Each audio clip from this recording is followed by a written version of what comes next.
Welcome back to the channel, everyone. Davey Deathray here. Hope you guys are having a lovely, lovely Friday here. It is April 3rd, 2026. Holy cow, guys. Here we are. April 3rd, we are going to be watching already. Gosh, it's only been out for like 5 weeks, but we're going to watch Scream 7, guys. And we probably could have done this a little bit sooner, but now it's officially released on digital platforms. So if you want to rent it, I don't even know if you're able to buy it yet digitally. Maybe you are. You can rent it for $19.99 or whatever deal they've got out there. But I do want to let you know, pinned in the chat and then down in the description, there's a link to watch the movie. So if you want to watch along for this watch party, there you go. Whether you're watching live or watching after the fact, at the very least, that link is going to be down in the description. So sync it up. I'm going to go ahead and get my timer going here when we're ready to watch the movie. So there you go. Over there on the left side of the screen, underneath the Scream title, you're going to see the timer. So, you know, that way you can make sure that we're in sync if for whatever reason you jump in partway through or whatever.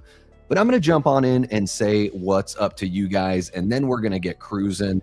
Really quick, before I do that, I just want to ask you guys to hit that like button. Subscribe if you haven't already, hit the notification bell, all that kind of good stuff. If you're watching after the fact and you're digging what you're seeing here, you could hit that hype button. It really helps the channel. It's just free stuff you can do to help our community grow. And we've got a pretty awesome community, so let's see it grow. How about that? All right, I'm going to jump on in and say what's up to you guys. We are going to get cruising. Holy cow, we have about 25 people watching. You guys are all beautiful. Thank you so very much. We got Lamontre Gillard hanging out. What's happening, Lamontre?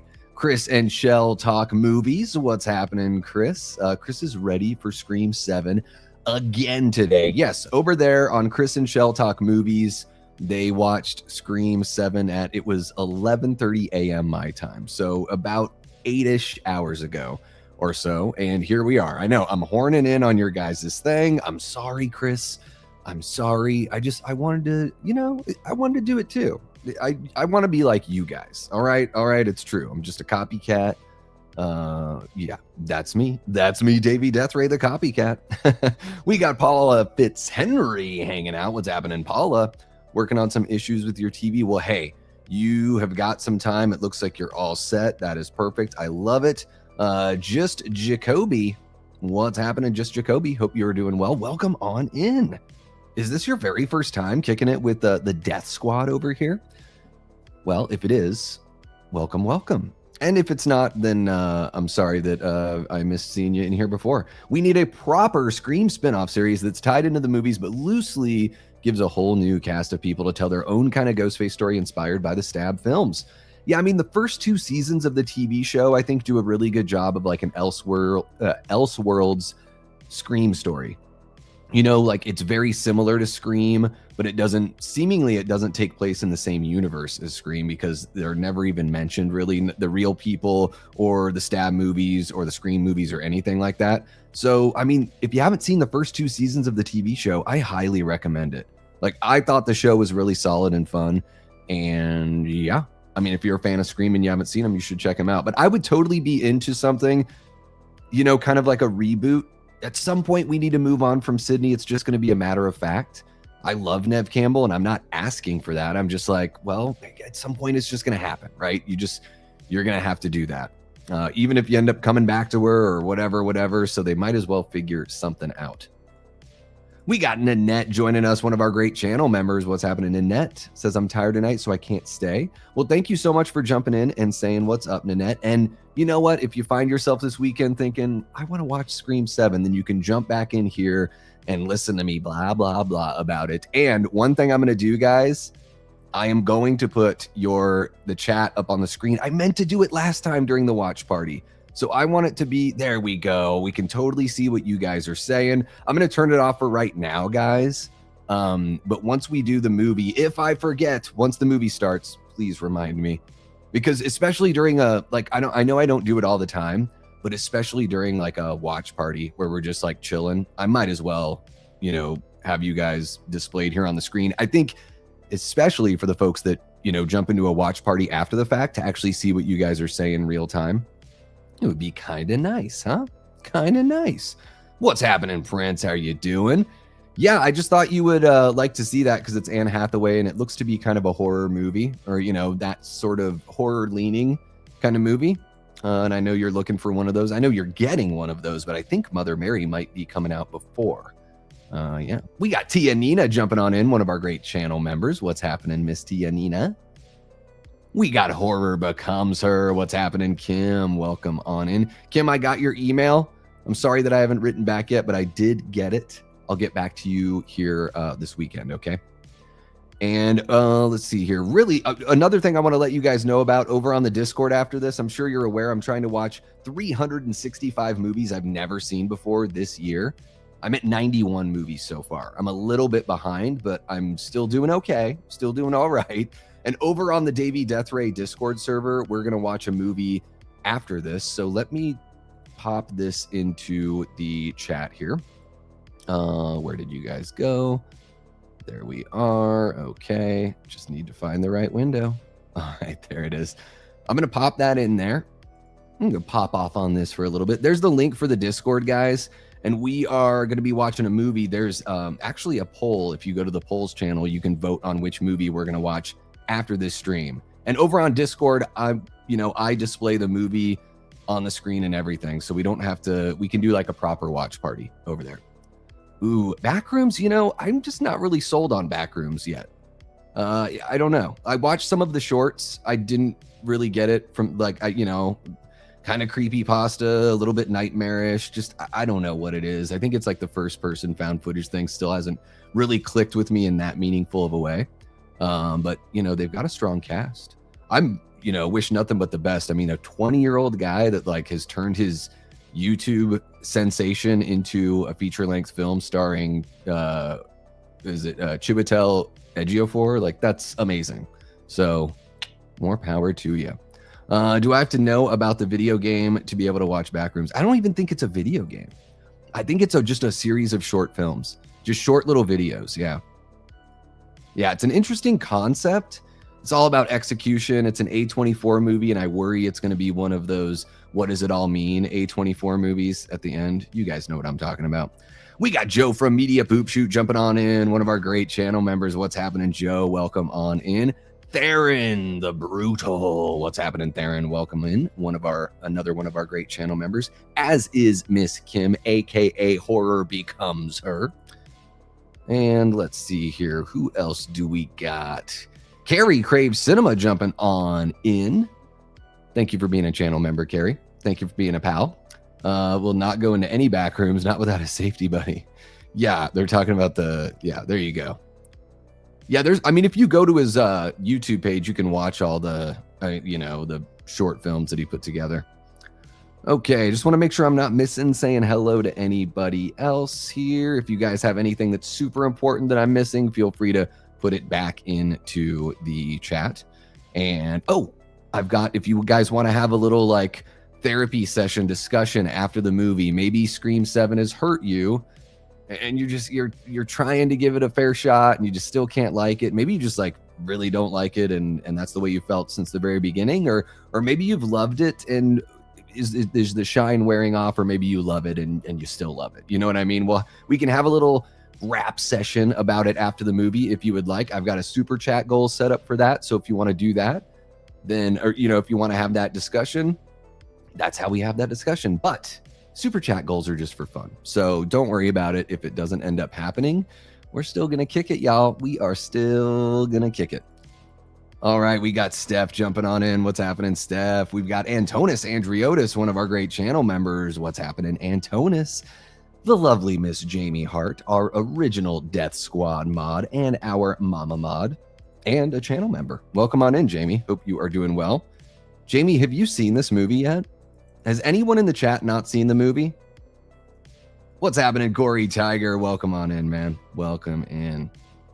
Yeah, I don't know. If you've not seen the movie, you will want to queue it up from the link that's down in the description. So how about that? That's what I'm saying all the time lately, is how about that? It's like I watch this sports guy, Rich Eisen. He says at the end of the day all the time. It drives me nuts. And I ended up turning it off. Like, I'll turn off the video once he says that too much. We got T. Parker Evans in the house, one of our great channel members. What's happening? I've seen it 5 times and it gets me every time. There you go. I shot him 6 times. I shot him in the heart. All right. Looks like I've said hello to everybody. Adrian, I don't know if I missed you, but what's up? How's it going, Adrian? Great to see you. Well, there is a link. You can use that link, Jamie. I would just use the Brave browser, or make sure your browser has pop-up blockers. Speaking of A24, they've been killing it with their non-horror movies. The drama was in. Yeah, I want to see that one. I think tomorrow I'm going to do a double feature. I'm going to check out like the Mario Galaxy movie and the drama. I'm also really interested in Forbidden Fruits. I don't know if you guys have seen Forbidden Fruits and you have any, I don't want any spoilers, but just to give me like your temperature on it. I was interested in it based on the trailer, but it has very limited showings even here in the Phoenix area. Like all across the Phoenix area, it's like 2 showings a night. So, so if you've seen it, let me know. And yeah, I'm looking forward to checking out the drama as well. I think Pattinson's fucking awesome. I haven't seen Zendaya in very much. Like I've only seen her in the Spider-Man movies. So yeah, I'm sure she will impress. Okay, guys, are you ready to get this going? Boom. Look at that. Chats are on the stage. Oh, I love it. I love it. I wish I could make it like even wider. That's the widest they let me go. I wish I could just like put it all along the bottom of the screen there, but they don't let me do that yet. Okay, let's see here. I'm going to bring up that timer. I'll never understand why it does this weird. There we go. I love the way the timer looks right there. You know what I'm talking about, chat? Look at how nice it looks. You can easily read the numbers. Inevitably, though, at some point, it does that weird squishy thing, and I don't know what it is about StreamYard or how it communicates with the browser. I have no idea, but I don't want the squishy timer. I want the stretched out timer. All right, but here we go. Let's go ahead and get this rolling. I think what I'm going to do here, guys, just for the folks that are coming in after the fact, Scream 7 watch party. I'm going to do something like that. What does this look like? There we go. We still got your chats there. There's that awkward negative space down in this corner. So anyways, talking through the process with you guys. I really do appreciate your patience and how awesome you guys are. Oh, there we go. I want to make sure to keep that there. Okay, perfect. Yeah, I mean, that's why I give that, you know, Brave browser will block all of that stuff. And what's cool about the Brave browser, Theron, is if you go to Tubi or one of those sites that has like built-in commercials, it'll skip right past the commercials for you too. So I'm sure you noticed that when we watched Slaughter High last night in the Discord, it just like, there's like this little quick hiccup and it gets right to it. So highly recommend that. Okay. All right. Are you guys pumped? Are you ready? You psyched for a little Scream 7? Forbidden Fruits was Mean Girls meets The Craft. Some good, bad. Some good, some bad. It'll depend on how long you can stand that kind of character. Okay, cool. Yeah, that's what it looked like to me, was it had that Craft kind of vibe. I think I'd be like, yeah, I mean, it looks interesting enough to watch as long as it's not 2 hours more. It is a video game? Wait a minute. So, but it's all based on the original thing are the YouTube shorts, correct? That's what I was, you know, led to understand, is that the YouTube shorts were the genesis of it all. I had no idea it was a game. Probably a way more fun game than those shorts that I watched. And in fact, like the shorts, like the first one, I think it's the first one, has like that robot thing that like screams. The trailer for the movie like doesn't show anything exciting. I'm like, this just looks like very boring Blair Witch. You know, I was not impressed by the trailer. The game came after. That's what I figured. Yeah. I knew it. Like I thought it came from his shorts originally. I had no idea this even existed until like 2 months ago. So that's how out of the loop I am. But also not really my cup of tea. Okay, let's see here. Let's go ahead and get this rolling, guys. All right. I'm going to do that. There we go. We got our timer up. Perfect. So what I'm going to do, y'all, I'm sure you know how this goes if you've been in here before. I'm going to push play on the movie. When the movie hits 5 seconds, I'm going to resume the timer there. That way they will be in sync. And yeah, for the for the last time here for you guys that are watching along right now, there's a link pinned in the chat. It's the same link that is down in the description, so you can watch the movie along if you would like. I'm going to put a stop to the music here. No more background music. There we go. Ooh, just the smooth sound of Davey Deathray. And Tia says Freddie is ready. There you go. And we're talking about boy bands again. We can't wait to see the Savage Garden talk and the BSB. Okay, here we go, guys. Let's go ahead and get this rolling. We are, oh my gosh, is the thing going to freak out on me? It probably is. Okay, so here we go, guys. I'm going to say 3, 2, 1, play. Surprise, surprise. We're going to push play on play. How about that? All right, y'all, here we are. 3, 2, 1, play. All right, there we go. I love this little bit with Sydney's Lament playing in the background. I love how Paramount, they did that with the old with the Jason movies. It's kind of nice seeing that happen here with Scream as well. Boo, it's the Spyglass logo. Everybody boo it. Requisite booing.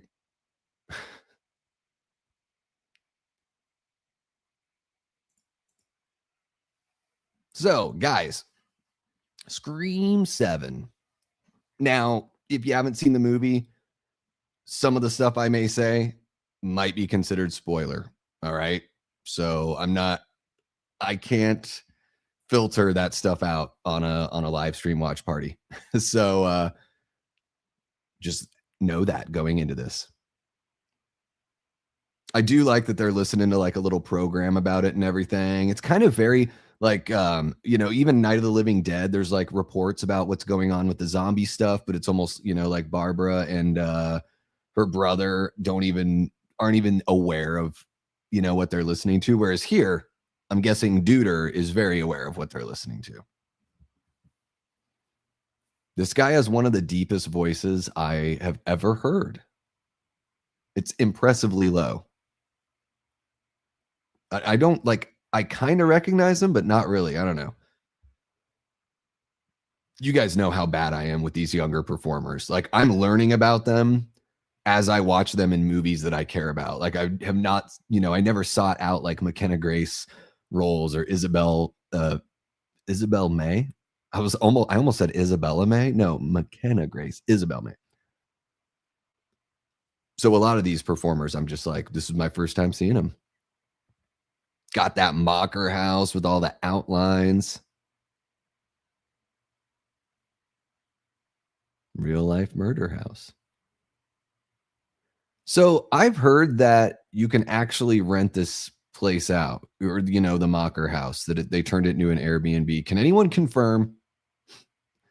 I would love to rent that place out with a handful of content creators. Shoot a movie out there, like go ultra meta, do like a Scream fan film about content creators that go out to the mocker house and all sorts of crazy shit happens. Oh shit, he's a YouTube guy? Wow. His name seems familiar, and it's like, I'm like, did I see him in something else before this? I don't know. But man, his voice is incredible. Oh, he's in, okay, so that's a pretty big movie. I know what you're talking about, Kim. It's true. Yeah, taking all the pictures of himself and everything. Yeah. Yeah, they both are very much like that. That's pretty awesome, Kim. How cool would that be? Get a handful of content creators in there. Like, you could have meetings, virtual meetings beforehand. You could like write out basically a found footage like Scream fan film. Kind of cool.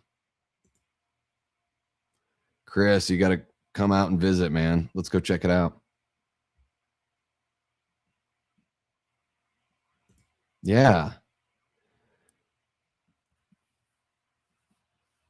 Yeah, hopefully it's not quite like like, I know this is set up like a museum, but man, I bet it's super spendy. But if you got enough people involved, they probably have very strict rules about filming anything there, though, or dressing up as Ghostface. I'd imagine that's in the Airbnb list of must sign this, must agree to this, the writer. So this is one of those things, guys, this whole bit in the opening, the with the animatronic Ghostface and everything. I called this when I did my initial trailer breakdown. How this all shakes out, that like it's going to be an animatronic at first. Ghostface that sneaks up behind the girlfriend is actually the boyfriend playing a trick on her, just playing a prank. And then it's going to be like this sleight of hand, and real Ghostface is now where the animatronic was, which, by the way, it's really funny. I'll point to it later.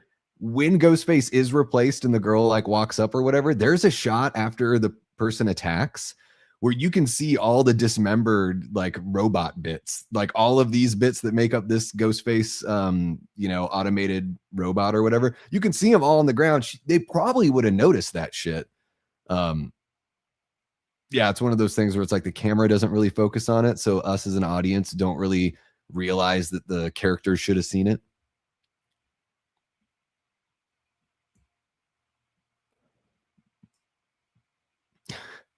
This is, guys, I can totally relate with this. I'm trying to think, like, yeah, I've never like dated somebody, like been in a relationship with somebody that really loved horror. It's almost like they kind of just like put up with it because I really liked it. So I can, it wasn't as bad as what it is here, but definitely there are times when my partner would have a tough time faking enthusiasm for the horror movies that I wanted to talk about or watch over and over and over again. That's a great line when she says Amber was torched. I'd hate to die that way. And then, with what happens here in 5 minutes. Make babies in the Mocker house. Yeah, probably not going to happen. I don't think you would be able to find a willing participant, at least for me to make babies. It's true. Yeah, when the phone rings, just a couple seconds ago, the phone rang and he's like, it's happening. Like, I love that shit. There you go. Joe wants to go out there. Okay, so you can film there. So, all right, I want to be the first one to actually do a Scream fan film found footage. And how perfect would that be that the guy that doesn't even really like found footage would do something found footage? What do you think? What do you say about that? Might actually be really good since I know what doesn't work for me and what does. All right. Gotcha. Some areas are closed off. Guests will stay in the themed room only. Okay. Yeah, if you don't have access to the whole home, I don't know if it's quite worth it.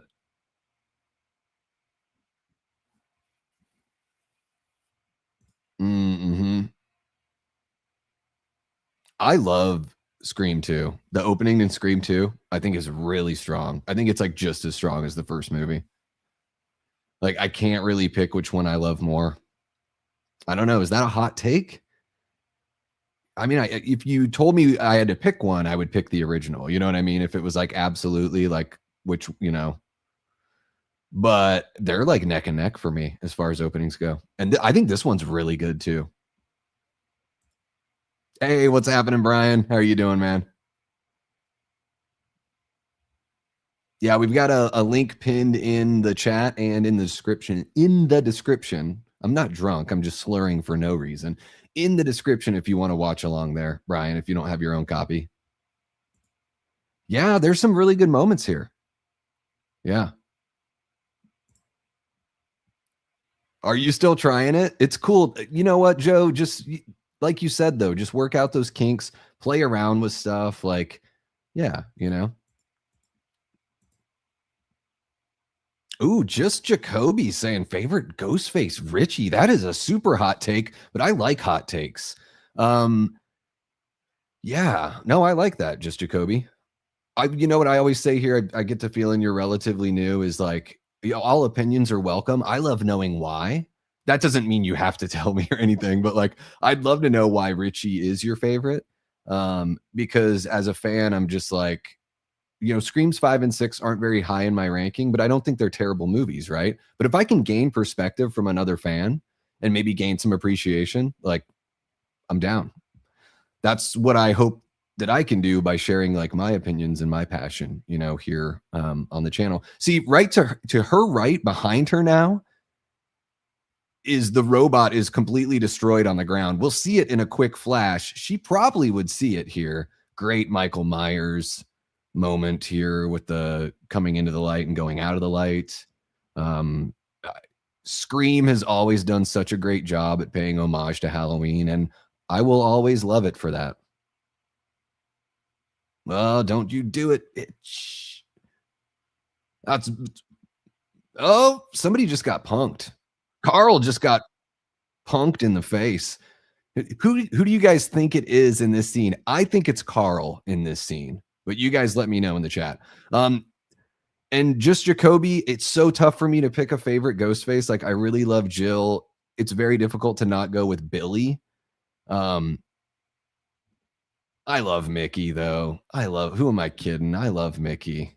His one-liners. Him and Debbie Salt are like my favorite combo, I think. Because that third act of Scream 2 is fantastic. Jamie's a Roman gal. I know Linda is a Roman gal as well. That stab in the friggin' temple, it actually looks like there's some resistance there. The eye twists. I love that. Love that. Oh yeah, me neither. Still to this day.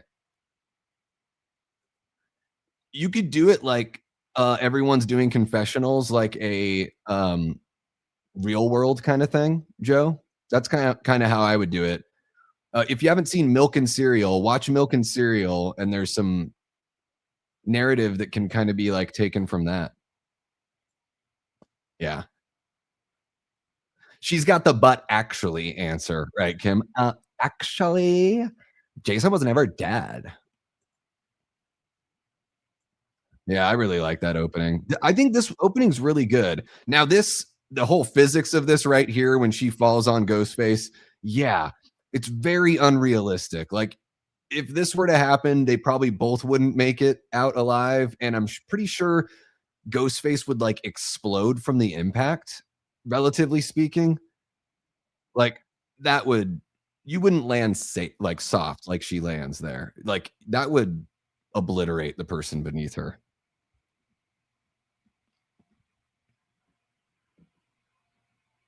Holy cow, we got Ryan Michael dropping a $4.99 super chat. Says, I hope everybody is having a great Friday. Enjoy the movie. It's going to be a scream. Thank you so much, Ryan. Hope work is going well for you. We got to catch up tonight. I was just beat to hell last night, and it's been a really weird 36 hours in my personal life. Jigsaw dropping a $5 super chat saying, I'm here. What's happening, Jiggy? Thank you so much for the $5. Well, there you go. Chicky said she would hate to be burned to death. And yeah, she's cooking right now. She is cooking. Now, this was one of those things that I saw a lot of people out on the internet. They were like, what's the point of this? Why did you burn down the Stu Macher house? Why even do anything in Woodsboro at all? And then boom, we got our title that harkens back to the OG.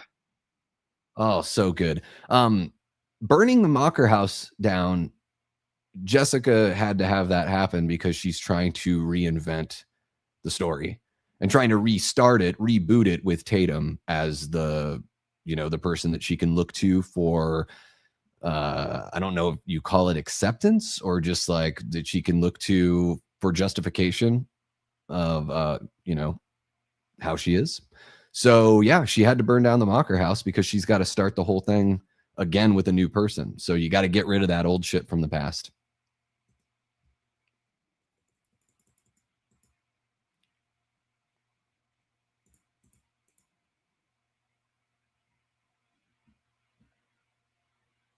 That's what I figured, Chris. It's got to be Carl. Man, Jessica's like got her thing going, dude. People like don't like her, And granted, I think we should have gotten more of her character in the movie. But she wrangled Marco in, and then he wrangled Carl in. Like, she's got mastermind, kind of vibes. But the people that didn't like the movie, I think a lot of people that didn't, I won't say everyone. I think there are people that have legitimate reasons for not liking the movie. One of the complaints that I heard that I completely disagree with, based on actual things that I can talk about that happened in the movie, I don't think that Jessica, like, you might not like her as a character. I think they did a good enough job with the proper motivation, and it all worked for me. I think it's Marco, because Carl wouldn't be able to travel to Pine Grove that fast the next morning. Yeah, do we know how much time has passed? I guess it is the next day, isn't it? He could fly. Carl could fly. He could fly and be there the next morning easy. But yeah, I mean, if he's driving, and yeah. I just imagine Jessica's kind of bankrolling the whole thing, her and Marco. I mean, especially for Carl, they would have to bankroll it. I really like I'm going to pull up the IMDb, guys, because I feel bad talking about performers and not, using their names, especially people these are young performers whose names I should probably know, because I would imagine they're going to be having some careers here. Okay, so I think this is Aza Germain. No, I think that's the other guy.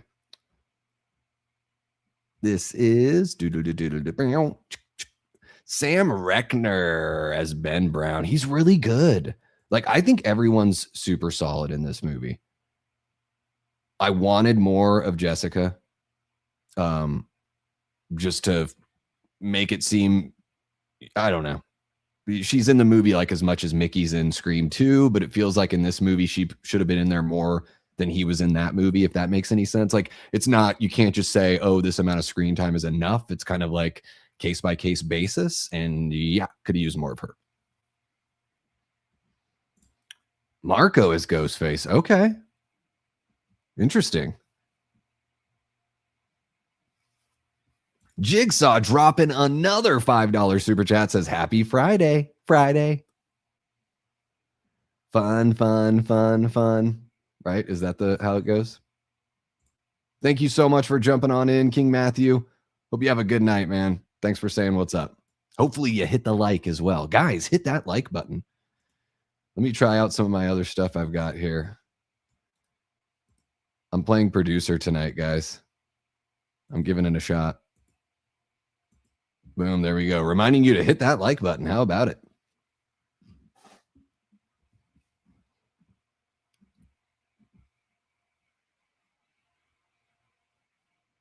Richie's my favorite because he just resonates with me the way Stu does with so many others. All right. Sometimes you just feel it. It can be difficult to describe. When I try to describe my love for the Evil Dead, I can articulate certain things, but there are feelings I have about it that I just, can't really put into words. Yeah. Well, T, let's be honest, for whatever reason, and again, it's, I have no qualms with anyone that didn't like this movie. That's not what it's about. I do think there are people being glib and being, a little disingenuous because maybe they had a preconceived notion of how they were going to feel about this movie going in. And it just sort of like fits that preconceived notion. Because I don't think there's a lot of like playing dumb when it comes to Scream 7 that I think is just people actively ignoring, things that were really well done. And we have, like, I think in general, T, we've got this whole thing going on, lack of nuance, all that kind of stuff. But also it's like throw the baby out with the bathwater kind of feeling with movies lately, where it's like, it's just shit or it's the best thing ever. There's like not much little middle ground anymore, unfortunately.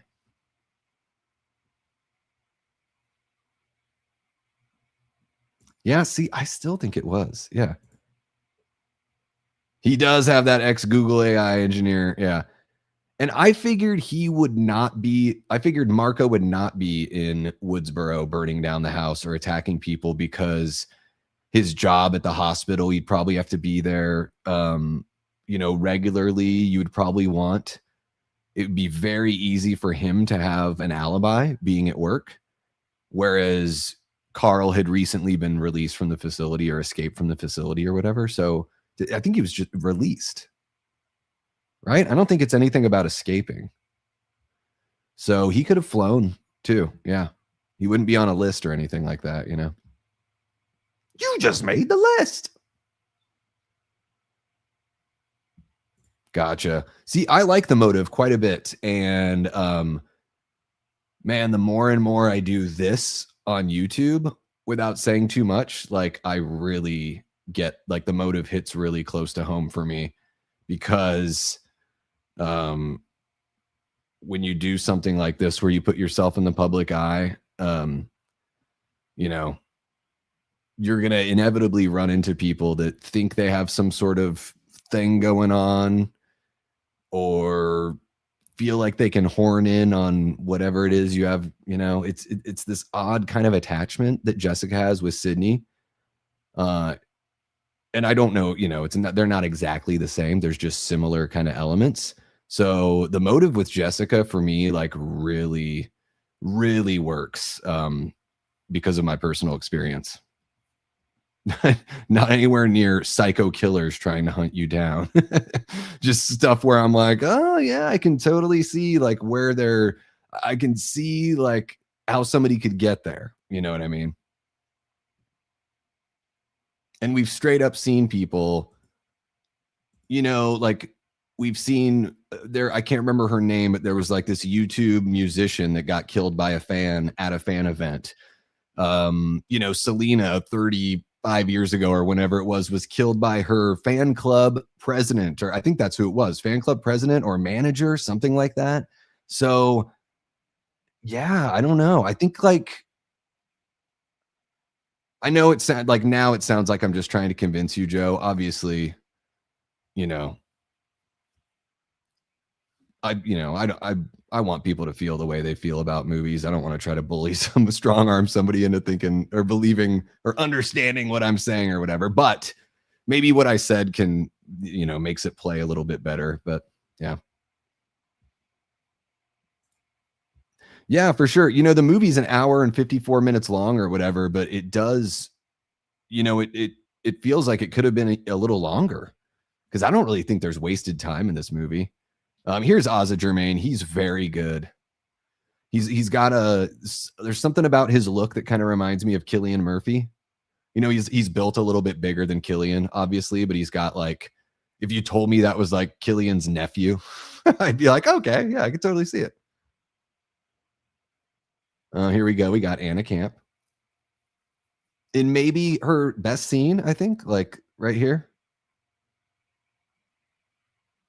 And all of this feels like believable. Like, the dialogue's really well written. The vibe and the feel. Kevin Williamson can still write teenagers. It's kind of crazy. Fave Ghostface of 5 through 7. Oh, yeah. Yeah, for sure. Yeah, I think for me as well. Yeah, the Ghostfaces in 5 and 6 didn't really hit with me too much. Holy cow, Jigsaw dropping a 5 says Scream Therapy. Is Roman directing? Yes, he is. He is. I'm a director. I direct. Oh, let's see here. I'm checking. I'm jiggity checking. Oh, gosh. I just want to see where we are on. Sorry, guys. I'm going over to the YouTube side. Holy cow. We have reached the super chat goal, guys. We will hang out after the movie and chat for a little bit. So start putting together your thoughts. Maybe you feel better about the movie after this watch. Maybe you feel a little bit worse, or maybe you just haven't been able to like get something off your chest about the film. We're going to talk about it after we watch. Hell yeah. Thanks for jumping in there with that there, Jamie. Thank you so much, Ryan, dropping the $4.99 to close it all out. You rock. God, you guys are amazing. Thank you so very much. So confused about the link. I click on the link and it goes to some ad and yeah, so Dave, you're going to want to use like the Brave browser or a browser that has built-in pop-ups. So I use the Brave browser and it just goes right to the site and you just push play and it's that simple. And the Brave browser is great. Guys, I highly recommend using it. If you hate pop-ups and you hate ads, even if you don't have YouTube Premium, you can watch YouTube on the Brave browser and not get commercials. A little bit of a life hack there. Internet hack. And Dave, by the way, welcome on in. Yeah, she's unfair to her daughter, right? About the jacket. She is. She needs to like give her a little context. And I like that I really appreciate that Sydney as a mom, she's not a bad mom. She's got things she could be better at, you know? And it's like, I love that. That's real.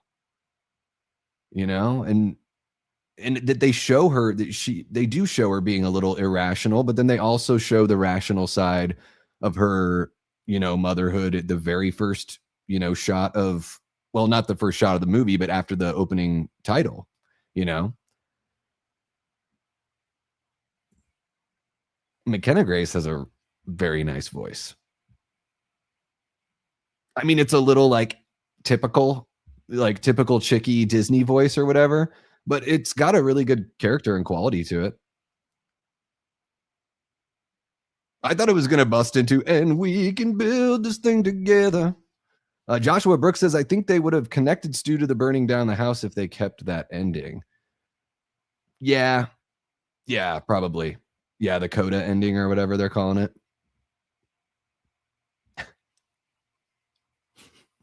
This guy that plays what is it, like Tim Simons or whatever his name is, the guy that plays the director, the play director, so well played.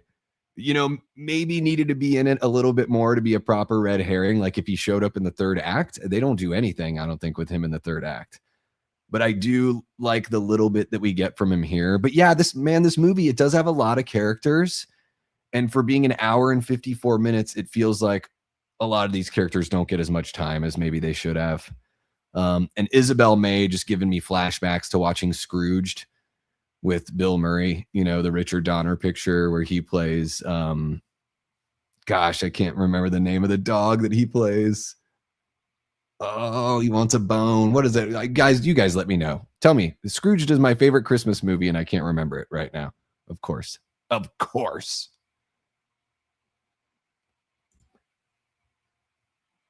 This guy is such a cock to her, saying you're Sydney Prescott's daughter. Like, you need to have some more grit, you know?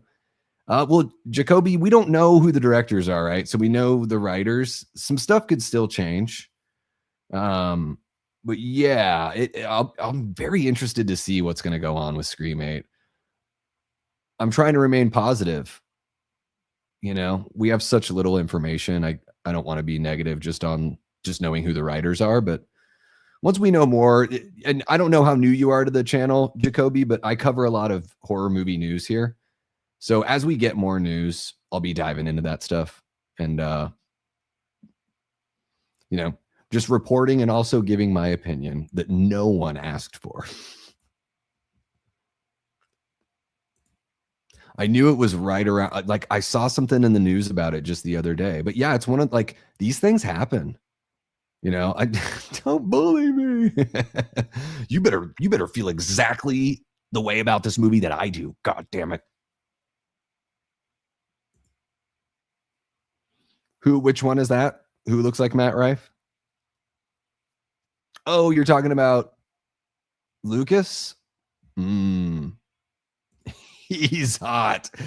Does he not have doesn't Asa Germain have a little bit of a Cillian Murphy, like looks maxed version of Cillian Murphy? She does, yeah. I don't know, it might have been in somebody else's stream where I just like typed it out the other day or something. It would have been, or maybe I just said it on one of my own streams. It would have been really cool if at some point in this movie, I know that Sydney and Jessica have that chat in the coffee shop, but maybe that would have been better if it were, like, later on in the movie and they went for a walk in the neighborhood and had a little bit more of, like, an open, I wanted to feel like Jessica, was a friend. We really don't we get the friendly neighbor vibe from Jessica in the movie. We don't get actual friend kind of vibe.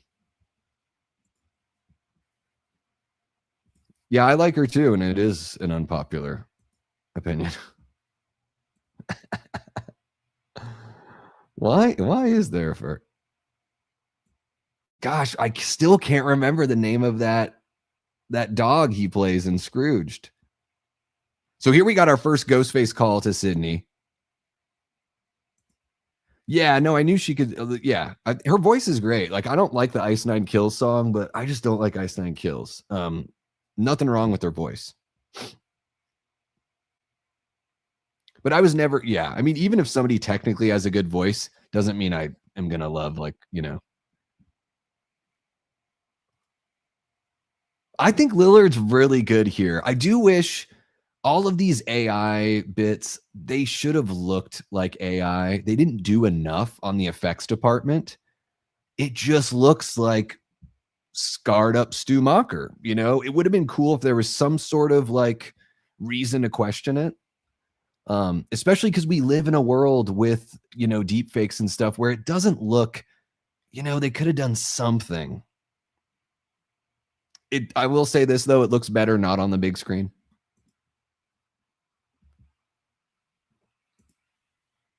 Yeah. Yeah, that would have been something that, like, if he were instead of Carl, if it were him, that would have been wild. Oh, I don't doubt it. I mean, we've heard all the stories about directors, right? And I can't stand that kind of stuff, honestly, T, because it's like, okay, so that's like calling a football coach mean. Like this guy that was an NFL coach, he was just so mean to his players. And it's like, is it mean or is it just like working really hard and making sure you get the fucking results? Like, and not care, like not really worrying about people's feelings about things when you have a giant goal in front of you, winning a Super Bowl, creating a film. Like these are things that some people never get to do. Some people only get to do once. This is huge, so I kind of get it.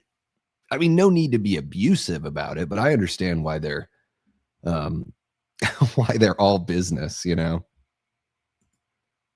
people call like James Cameron a jerk on set, and it's like, look at his movies.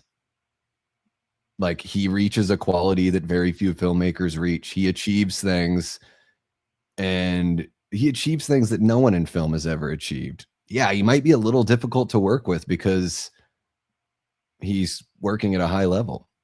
And I'm not saying that I love all of his movies or anything. I'm just saying like it is what it is. James Cameron is, you know. We got McKenna Grace practicing her wire work with Mr. Wire Guy. This is one of those kills where I it just felt really awkward, like having a character literally in suspension. It just seems a little unfair. Like Ghostface doesn't even have to work for it really. And then there's a shot later on that when it comes up, I just always thought it was an awkward shot from the very first time I saw the movie. So see, I'll be fair about the things that didn't really work for me, but by and large, I enjoy the flick. Oh, that would have been cool. Killian is Doom. Yeah, they're just bringing back RDJ because they figure it's the only way they're going to make money. I think is honestly what's going on. Is it? Are they? They're doing. It's supposed to be a Peter Pan thing, right? I think that's what it's supposed to be.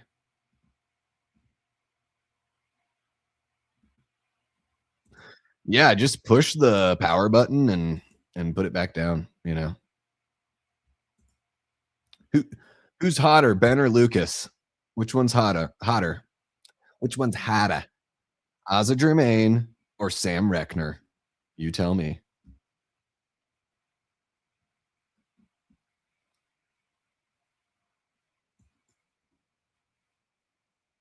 Yeah. Unhinged Stew is back. Peak. Yeah, you got to do that.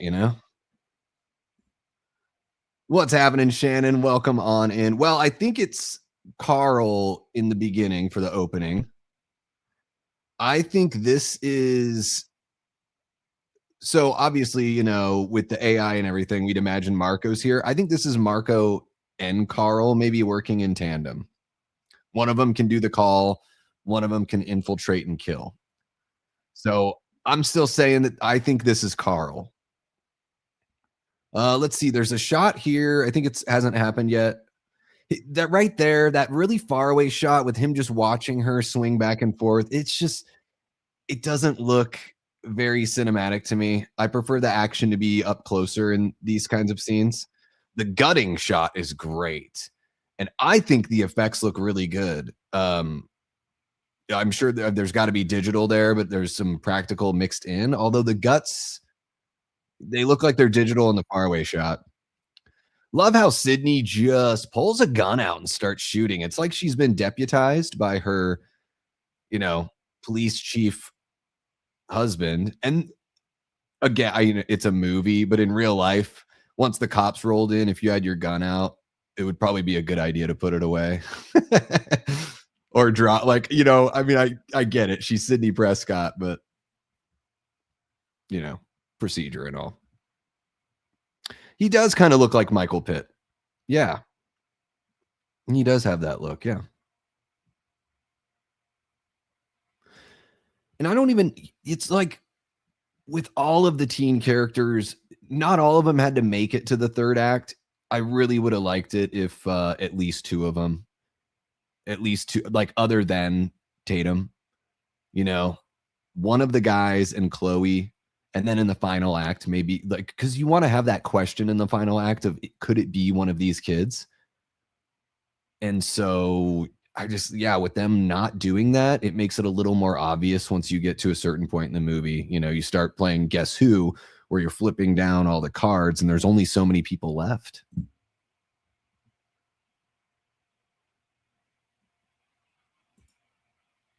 Yeah, for sure. Yeah. And it's on a stage. She's already seen her, a dead boyfriend on stage in Scream 2. She was attacked on stage in Scream 2. In Scream 3, it's a filming stage, but she's been put through all of that too, running through the model of her house, the set of her house and all of that kind of stuff. So the Maureen murder scene. So there's just all this. Yeah. And I didn't even think about that till you said that, T. But it really does, like it plays in more than just the first movie in this movie.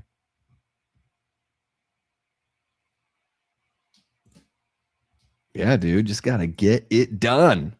Start with a storyboard.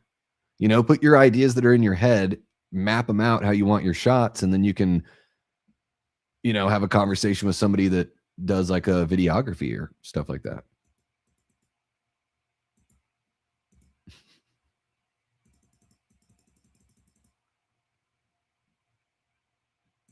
Carl. Yeah, I figure it's Marco outside doing the call, and he's probably helping Carl escape.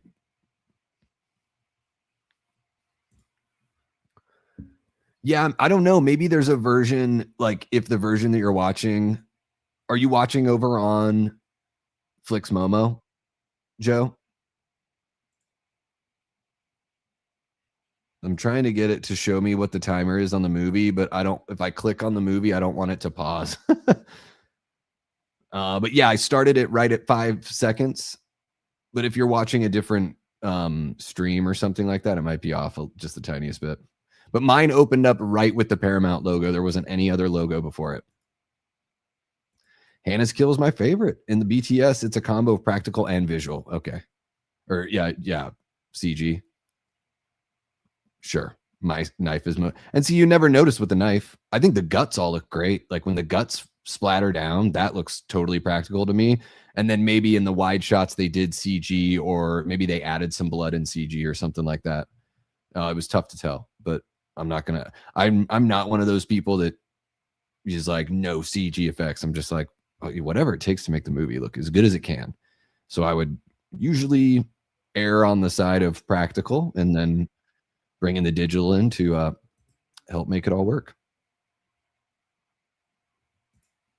No, I've never seen that.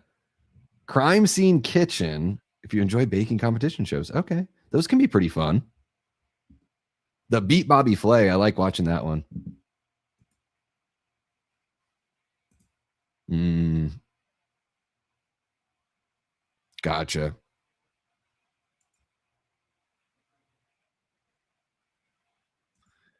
Yeah, I don't know.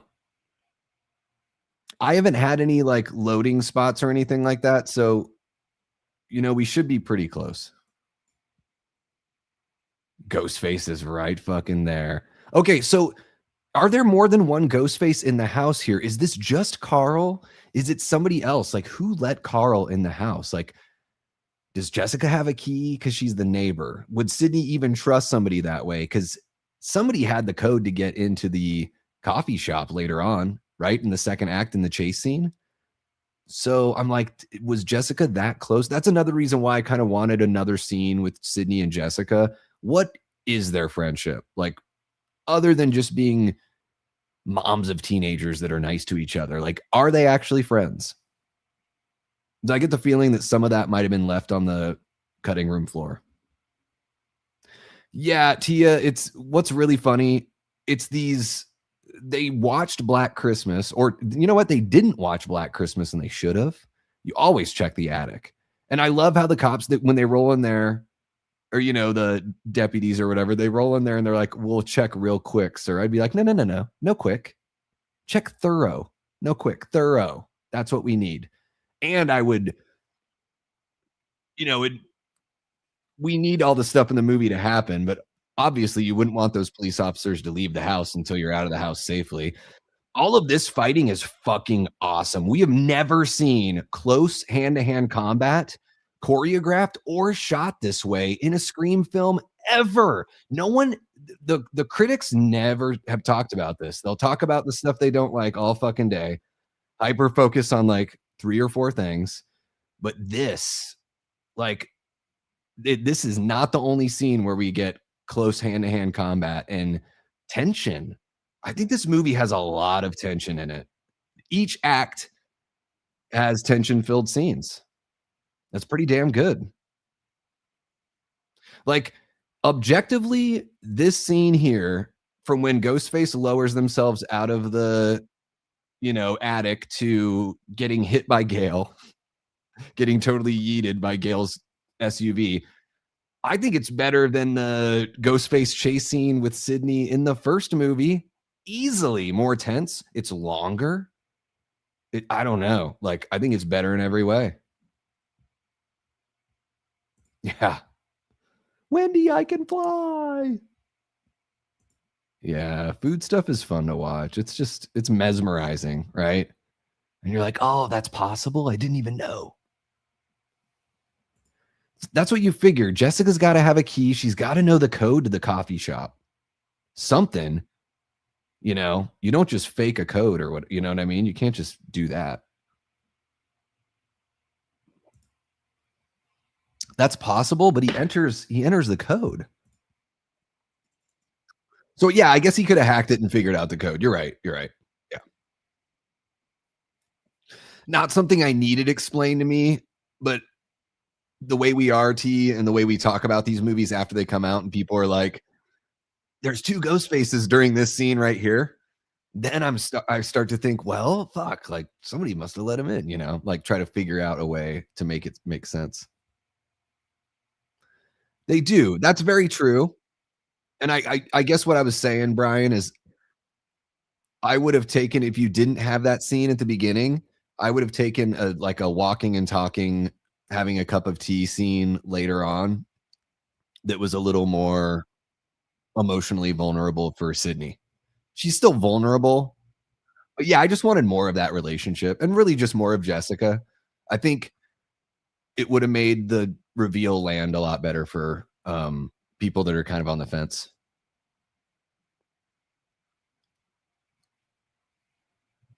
Exactly. Yeah, when I'm playing Resident Evil 4, like I am headshotting that every single time. Come on. Come on, Mark Evans. No, they never check the fucking attic, dude. They never do. It costs what's her face her life in Black Christmas. These fight scenes are great too. Some of the times they're moving the camera with the action, but other times they're letting you see the full impact. Like, we've never seen this in a Scream movie, and no one talks about how cool it is to see it. Yeah, it's not like John Wick or anything, but like we have had like clumsy Ghostface falling all over the place and hitting him with a freezer door kind of cartoony stuff. And here we get a little bit different cartoony, which is our Wendy, I can fly moment. I don't think he's getting up from that one. I'm not quite sure.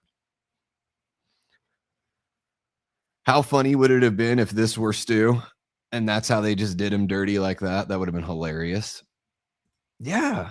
Well, and I'm probably pumping it up a little bit.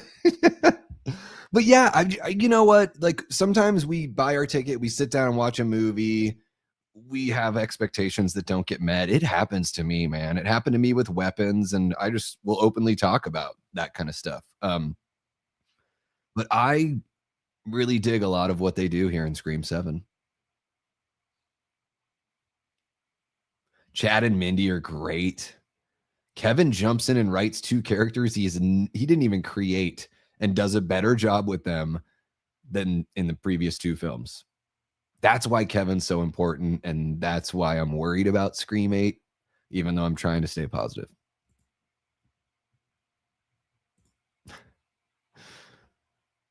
Yeah, no, I know. But when I watch any movie with my mom, it's all about like, oh, these houses are so beautiful. Yeah, you can say kick his ass. It's okay, Paula. Yeah. I think there's in one of the deleted scenes, I'm sure she's going to be in there. There's going to be 6 deleted scenes on the Blu-ray. Let's unmask this fucker. So I can't even believe he's like still in one piece. His head would be so messed up from hitting the pavement after impact. Like, and he probably would have flown. One time I was in Milwaukee and I was at this place and somebody was hit in the street in front of the place, and it was super scary and really sad. And she flew. Like it was like 30 feet from where she was hit. So it would have looked comical if you do it in the movie, but he would have been completely fucked up from that hit. I mean, it's fair to say Gale is going pretty fast there in the residential area. He'd move now. Yeah. Well, I guess that's the thing you do, Tia, is when you're building that secret escape, you just make sure your head can get through when you're building it. Yeah. Yeah, it's very visceral. You feel it. You really do feel it. Do you think so? But really quick, Chris, are you a Stu believer? Did you want Stu in the movie, or you just want the Stu conversation to have some sort of pin put in it? Or not even pin put in it, like bury it? Because I think it would have pissed off the Stu believers to have him be done like that. That would have been kind of funny though. So Chad just grabbed the microphone and Mindy thinks she's going to do the broadcast herself. Gale is about to walk up. So Chad's like, fine, we'll do it. And he puts up the camera and Gale just walked into frame. Yeah, I liked it better. I saw it twice in theaters and I did like it better the second time for sure. Yeah, shoving cops and not getting arrested. Only Gale Weathers can get away with that one. No, they don't do that. They are pretty much like, oh, you busted Ghostface, you know? Yeah, they don't, Scream they don't always do the procedural part of the police work.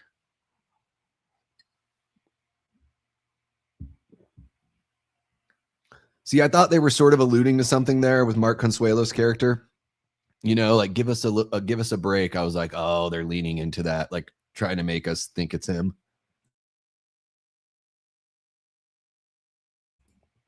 Oh, excuse me, guys. I just had to sneeze. Oh, yeah, he's great. Mark was a big surprise in this movie for me. I've been watching Joel since, gosh, late 90s. He was on a show called Almost Live from Seattle. We got King 5 NBC in Juneau, Alaska when I grew up. So we watched Almost Live. Was a pre-recorded live show, but it was pre-recorded that they would air. It was a bunch of Seattle comedians. They would air it before SNL. And Joel came on. He wasn't like an original cast member, but I think he was probably like 18 or 19 when he started. Very, very young. And it's cool to see his career sort of develop. And I was sort of concerned that maybe he wouldn't be able to like find the right tone for this movie based on what I've seen from him before, but he was a huge surprise for me in Scream 7. I thought Joel McHale was great. Came out of nowhere. I love that they wrote the husband and the wife real. Like they wrote them both real. They have a real relationship. They have like things they talk about. They have disagreements, but are able to understand each other and listen to one another. Like it's a very healthy, beautiful relationship they have. So I never thought I would say that about like a Sydney boyfriend kind of thing, or, husband now. It is Carl with a K. Yep. Mexican Carl. Gotcha. Yeah.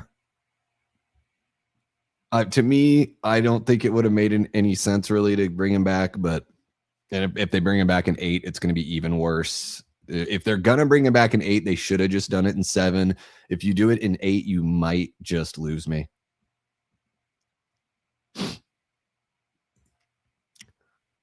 A little bit. Yeah, he's a red herring now and then not at all later.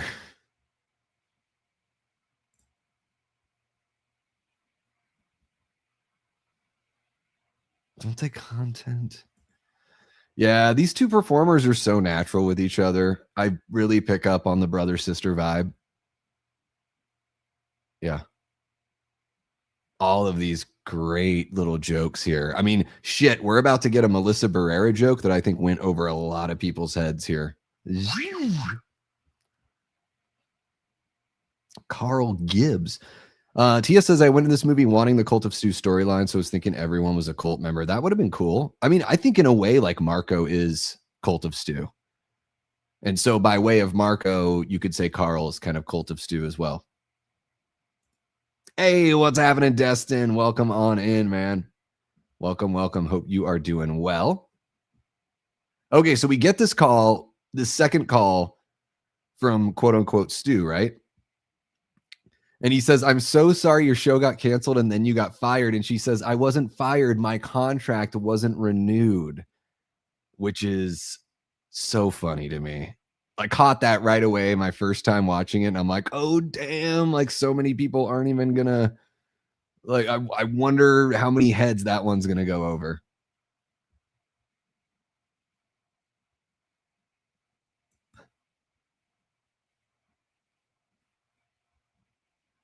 Stab you in the fucking throat. Wow.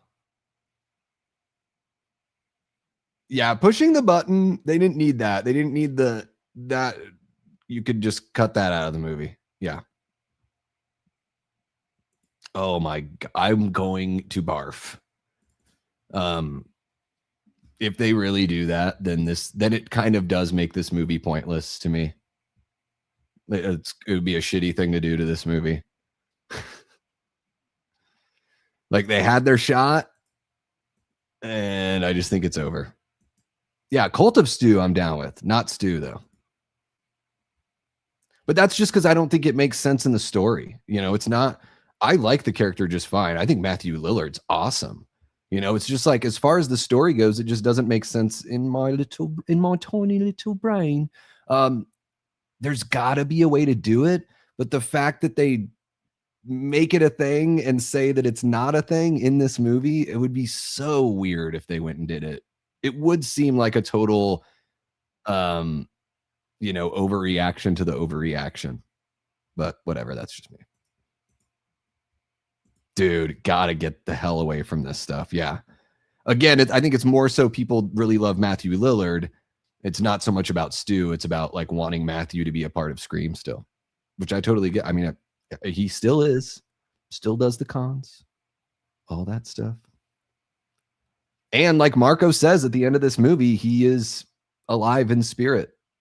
I think that's enough. I really do.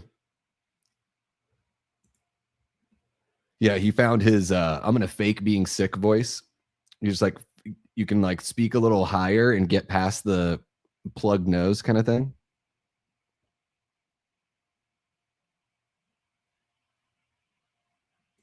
Wait, which one? Which one, Kim? Which one? The boomer button push, yeah.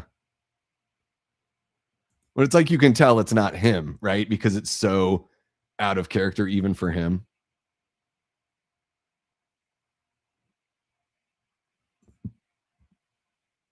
Wanted them to bring back Stu for 7. I thought it would have been the perfect time. Setup for would have been perfect. I just don't see like how they make it make sense. This isn't Halloween. It's not A Nightmare on Elm Street, and it's not Friday the 13th. It's been like pretty grounded for the most part, you know? So yeah, I have a tough time. Like I would not, I've said it a whole bunch of times. I think what it comes down to is I would not want to be the writer that has to figure out how to bring Stu back and not make half of the audience's eyes just roll all the way back in their head. Yeah, no, I'm right there with you, Chris. And I don't think like I'm not, to me, it's just that it doesn't make sense in the story. It's not a critique on anyone that wanted it. I totally like, I don't have, you know, I don't have anything against people that wanted to see Stu in there. I just try to think about it logically, you know. In another franchise, though, maybe. Yeah, I just thought that Scream was like pretty good about being consistent on all that stuff. And I didn't want them to veer too far from that. Yeah, I know, but she was shot right in the middle. That like, I just don't think Jill made it. But I think Jill would be the idea that they had for Scream 5 was really cool, where Jill does make it out, and then a Ghostface comes after her. Hey, what's happening, Aaron? Guys, so Ethan Embry's on screen right now, and what's really funny is, you know, they give him some prosthetics. It looks like they give him a hairline and everything like that. And then you see these pictures. I'm sure you guys have seen pictures of people that have been, you know, meeting him at conventions lately and taking pictures. And he straight up looks like he's in like Motorhead or some sort of like, he's like got this swashbuckling mustache, and he's like very old guy handsome, you know, he's got a bit of a cowboy kind of vibe. And I'm like, wow, he really like, they like uglied him up in this movie. And that's a dare for any performer. I just think that's like kudos to you. You know, not many actors or actresses would be okay with them looking, you know, purposely ugly in a movie, right? But all these pictures of Ethan just like, you know, looking so happy, getting to meet the fans. And I'm like, oh my God, he looks like a fucking rock star. It looks like Les Claypool. Like he's just like wild child, you know? Yeah, that was pretty damn funny. Yep.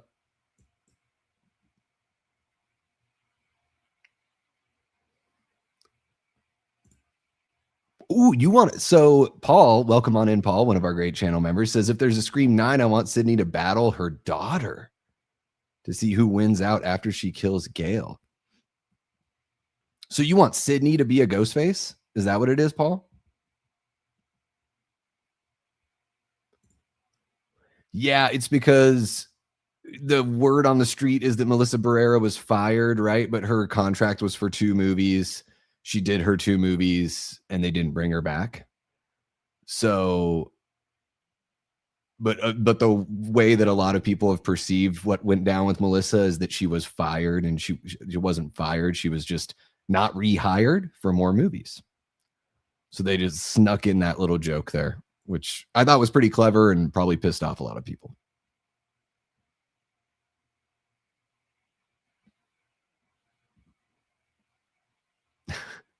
Love Tatum being like, it's not my boyfriend. Yeah, that's cute. The last few movies have brought people back from the unthinkable. Yeah, Guy Busick and the Radio Silence people did a pretty bad job, like with the two movies that they made. You know, the movies aren't terrible, but they're they don't feel right. They don't feel like they really belong, you know, at least to me. So yeah, I don't it's not that I don't I get what you're saying. It's still relatively grounded compared to Friday the 13th, Halloween, A Nightmare on Elm Street. Like when we think of most slasher franchises, Chucky, Hellraiser, like you think about like, you know, relatively grounded and relatively consistent. Scream is still probably the most grounded, you know, even though Chad's been stabbed 200 times in between two movies. We did get Tori Spelling instead. Yeah. Yeah. The fountain photo didn't make any sense now, did it?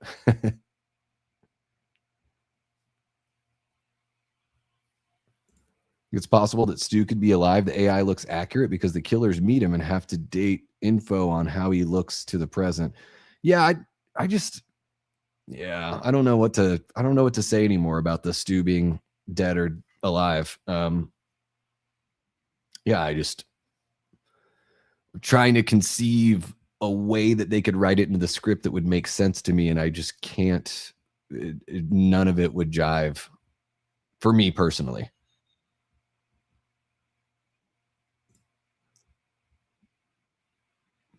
But it's two totally different writers. I mean, I get what you're saying, though. Yeah, I think the difference is that Chad shows up in the very next movie, and then Chad shows up in the very next movie. He's a main character in all his movies. Um, everything happens to Stu, and Stu's barely mentioned after the first movie. Barely mentioned.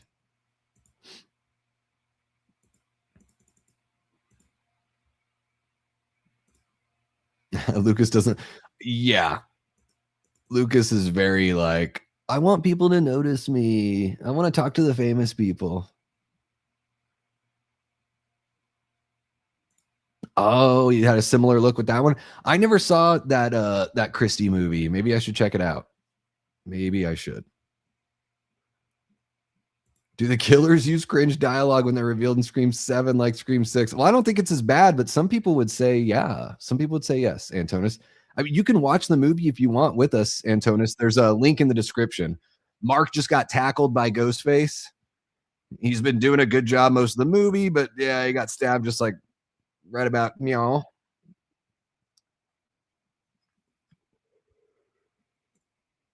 Yep.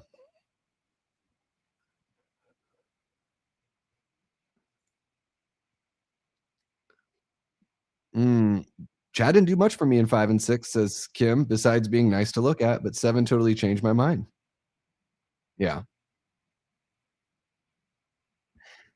Yeah, I'm trying to think, like, in 5, I was always thought that Mason Gooding's a pretty charming actor, you know? Um, as somebody that, you know, doesn't really care, like, how he looks, I still like him, you know, as a in his role. And, yeah, I think here, he and Mindy are at their best. Like, I think Kevin writes these characters better than the people that created them.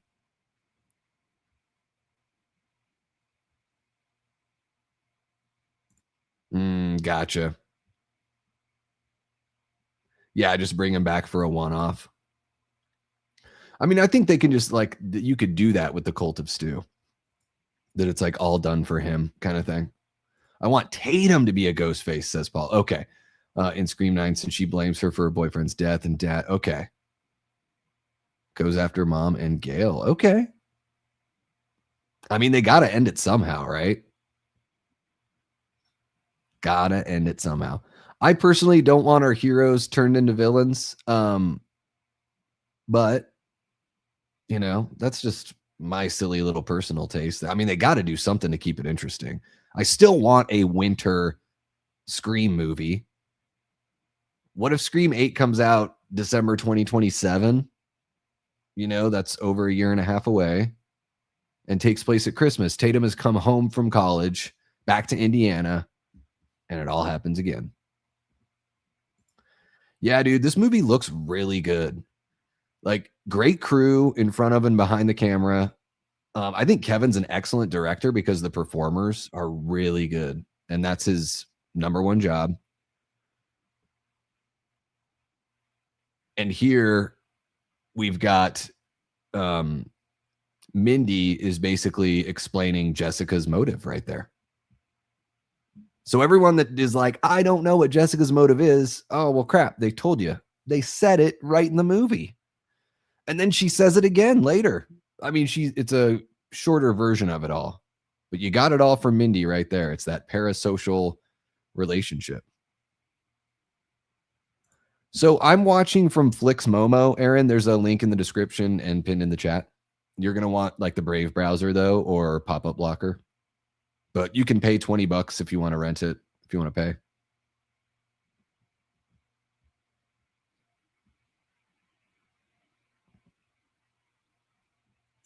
Stream I'm watching is sped up a tiny bit. Huh.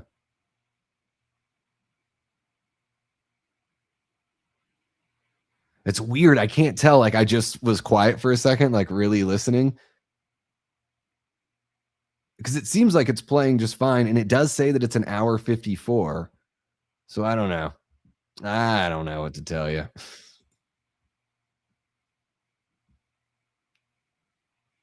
Yeah, I like how they use it there too. Yeah, a winter Scream movie. Mm-hmm. Mm-hmm.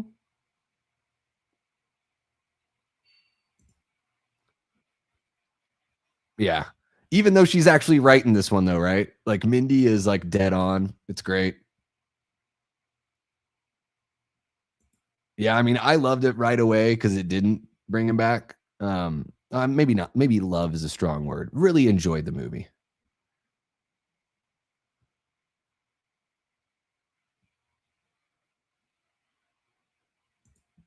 Yeah, they just got to hand it off to Tatum, and then you never have to kill off Sydney. You just have to explain away why she isn't in the movie, you know?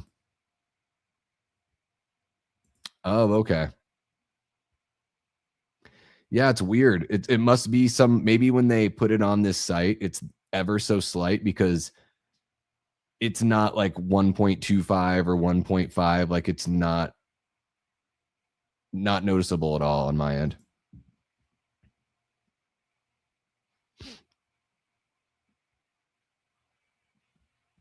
Exclusive review or interview. Gail finally gets it.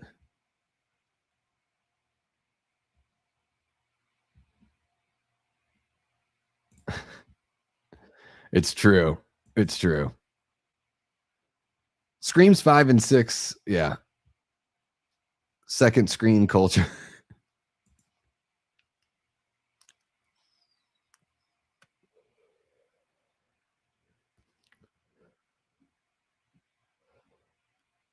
Or was he?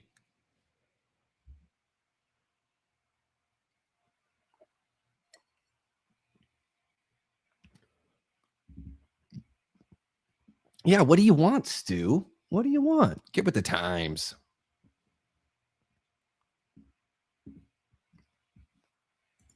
Yeah, whatever you need, just let me know, yo. Guys, I'm going to share it again, the Discord link there. Free to join. If you want to join us over there, we're going to watch a movie shortly after this stream. And it's a full rebrand of the Discord here. So it's a new era. Come on down and hang out.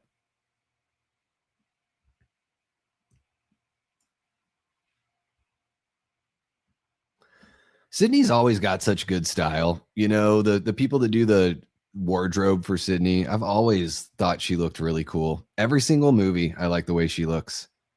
I don't even care that she's got her like tapered, you know, joggers on or whatever. Like it's still a good look for her. I don't know what, and obviously Nev looks amazing, you know. If Nev has had like any work or anything, it's very you know, can't notice at all. She looks fantastic. Hey, what's happening, Cody? Welcome on in, man. Welcome on in. We are an hour and 9 minutes into Scream 7. If you want to jump on in, there's a link in the description if you want to watch. Hope all is going well with you, man. Movie's looking really good. Dig the trailer. Looking forward to checking it out. Oh yeah, that's part of the Kurt. That's part of the Subspecies franchise. I think it kind of plays almost like a pilot for a TV show, right? It almost even has like a budget of like a high budget TV show from back then. Yeah, guys, those full moon movies, the Charles Band movies, I really love those. I'm more of a full moon guy than like a trauma guy, if that makes any sense. Not all the Subspecies movies are really good, but like the first two are totally worth it. Love how drawn out Chloe's attack was. It reminded me of old school slashers. There's a lot of really good tension here, especially we're now entering the part of the movie, guys, where we're about to make that shift from the second act to the third act. A lot of movies have a really tough time handing off that ball. I would say in a lot of horror movies, the handing of the ball from the second act to the third act, oh my God, that can be one of those hinges where I can just get lost. I'm watching a movie and then they just lose me. And I either get bored or I wonder like what the hell they're doing with the story. But here it's like wall to wall tension pretty much going from the second act to the third act. Of course, man, you got it. Absolutely, Cody. Yeah, I just saw that one a couple months ago for the very first time. I do enjoy it. It's right in the middle of my ranking, Cody. So it's like I'm not gonna act like it's the best thing ever, but I certainly don't understand like the hate. I understand some of the criticism for sure. I mean, I've definitely got my points that I would critique it on. But it's a Scream movie. It does the things I expect a Scream movie to do, and I wish it took more chances because I'm the kind of audience member that really likes when chances are taken. That's just something about me. I will give a movie credit for taking a big swing. Even if it doesn't land all the way, I will give it credit for at least trying to break the mold and carve out its own legacy. Every movie deserves to have that chance, but it's up to the creatives. We're handing off balls, a football. It's a handoff. It's a quarterback option. Come on to you. Okay. Baton. Do you like Baton better? Definitely not alone there, Cody. Not alone. We've got some people within this very community that really do love Scream 3. So yeah, yeah, definitely not alone. And I think Scream 3 is getting more and more love as time goes on. All right, so Tatum just knocked out Ben with a computer, but also she found some really creepy shit. I'm like, how is he not one of the killers now with what we just saw? I don't. That's one of those things that they never really explain.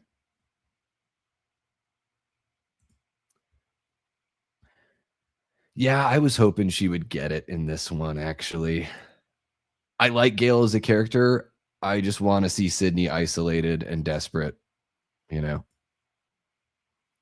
Gen Z Billy Loomis. That's very true. Yeah, if this were a direct follow-up to 4, yeah. It did, for whatever reason, Scream turned into like a culture war, franchise somehow. There are people in this world that will make anything and everything political if they can, unfortunately. It's like, can I just go throughout my life and enjoy things? Nope. No, you can't. Oh my gosh. Yeah. Yeah. No, there's definitely fair criticisms here. Yeah. I just, I've lived through like 5 weeks of crash outs and all that kind of stuff. That's an interesting take. Having Randy be a manager, I think Randy would be good at that. Yeah, I like that. If they knew they were going to make 8, 9, 10 movies, whatever they end up with this franchise before they inevitably reboot it, they would have kept Randy alive for a little bit longer, right? But if you think of it as just 3 movies, which I think the original intent was just to do a trilogy, right? And movies make money, and then you make more movies because you can make more money. So, if they knew they were going to make more, they would have kept Randy. I think if you just look at it in the scope of 1 through 3, they got rid of Randy at the right time because it makes the audience feel something, right? And we do okay. So Chloe's chase scene, fight scene is happening right now. Directed well, good choreography. Again, this Scream movie has moves and choreography that we have not seen in Scream movies. That makes no sense right there because that was literally Ghostface right there. That's kind of like in H2O and Duder shoots Michael Myers, and then it turns out that it was actually LL Cool J, even though if you freeze frame it, it's Michael Myers. And Chad, of course, gets stabbed, you know. This made me think, oh my gosh, Lucas must be Ghostface. He's running in there to like get fake stabbed or whatever. Because Chloe should have never let him go in there. I would have been like, fuck no, dude. The killer's like right there. We're actually leaving. Yeah, Lucas lasts about zero point 0.3 seconds. Sorry, I mean, last zero point 0.3 seconds trying to survive fighting Ghostface. Even at this point, I was like, is that a fake stab? Very Gen Z Billy Loomis, fake stab. I only saw blood on the shirt. I didn't see a cut shirt. These were my thoughts as I was watching the movie for the first time. I don't know if it was a MacBook. It's probably easier to knock somebody out with a PC. Well, I don't know. MacBooks have that metal, I was like, this makes no sense. He could have tested it out. He doesn't have to say the same things that Stu said. It was like the same line. I think it is. If it's not the same, it's very close. Yeah, it's just a little like, well done. Like, the fuck is your problem? It ain't burnt. Trust me, I've worked in pizza. I've seen burnt. Yep. Scream in space. Who could it be? Well, there's only 6 of us here, and we're all floating around. They're like Ghostface, just like floating in zero gravity.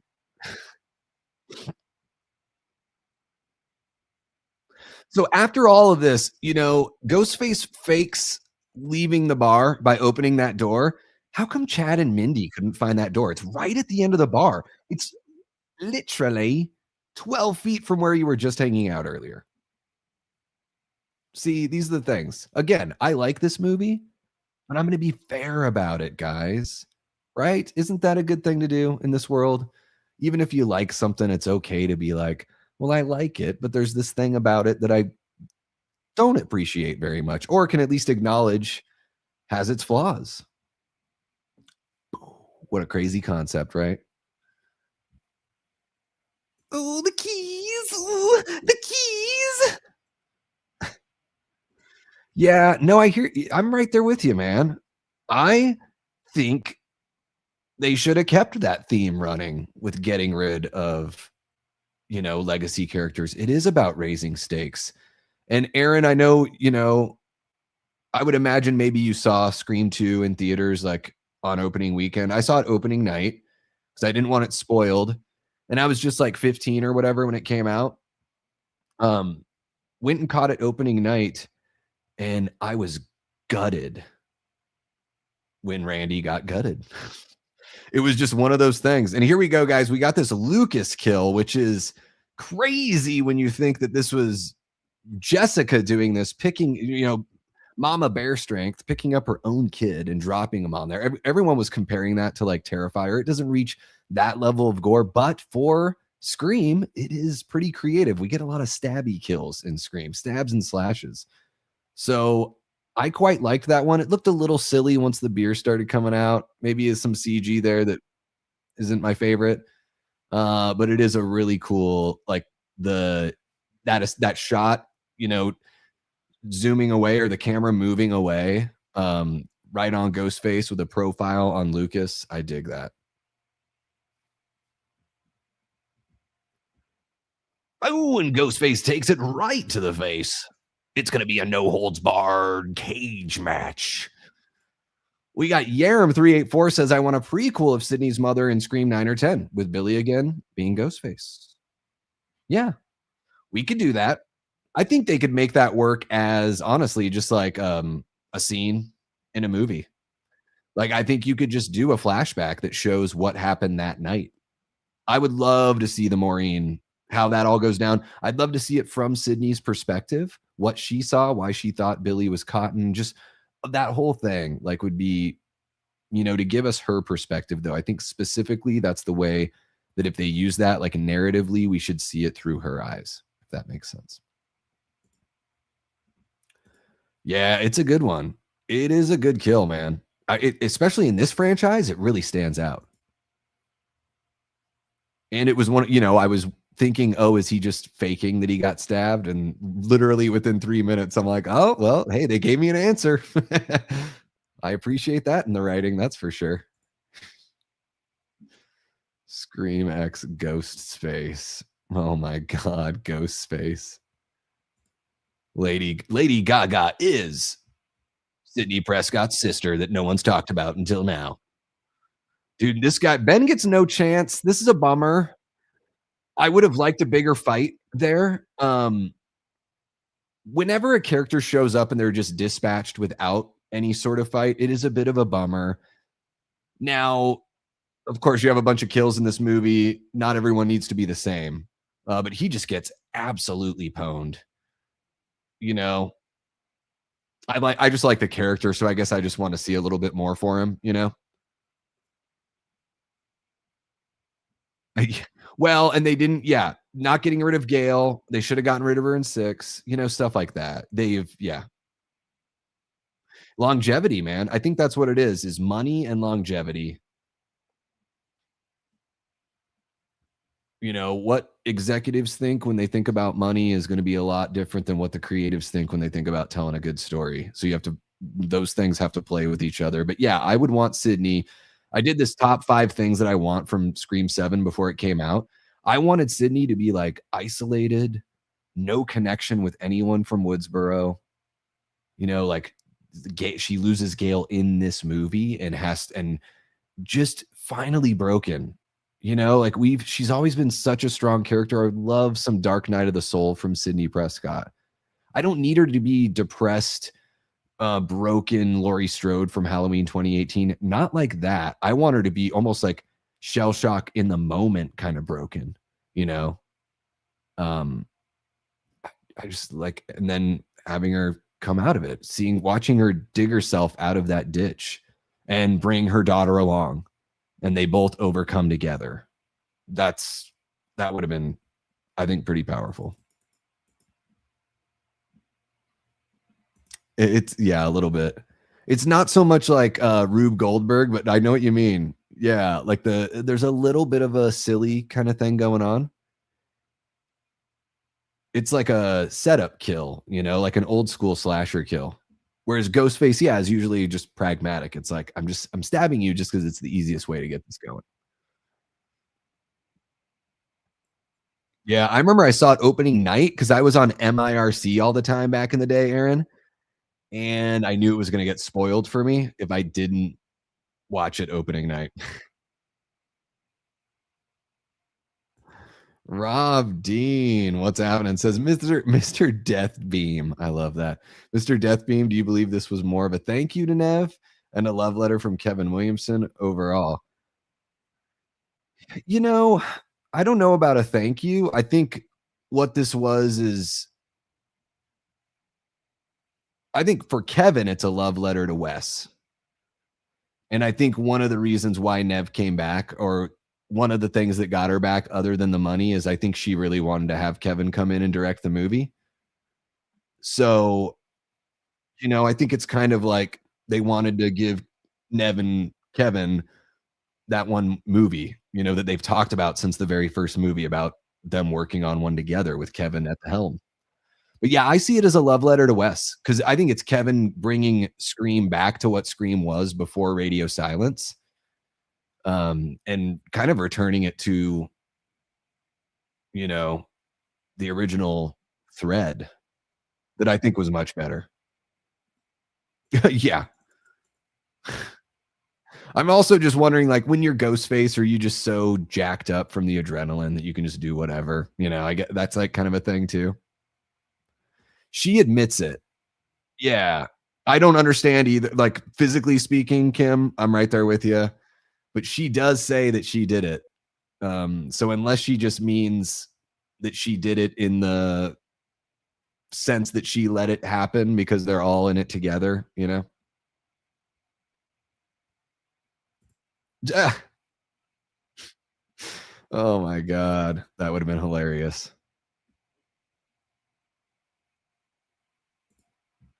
I really like this moment here too that she's like, "I can't do it," and Sydney tells her like, "You are like me." You know what I mean? They have had a tough time with their relationship. I think for some people it doesn't feel very well earned, but dude, Isabel May's acting is absolutely incredible right here. Like, if you can't appreciate the performances here, I don't know what to tell you because I really do think at that point, and I'm not saying I've heard anybody hate on the performances. I'm just saying in general, like, if you can't get down with these performers, I think you know that you don't want to like the movie, and that is what it is. Because we get a yeah, we get character development, we get a development within the relationship, and it's double character development because it's Sydney making strides and it's Tatum doing the same.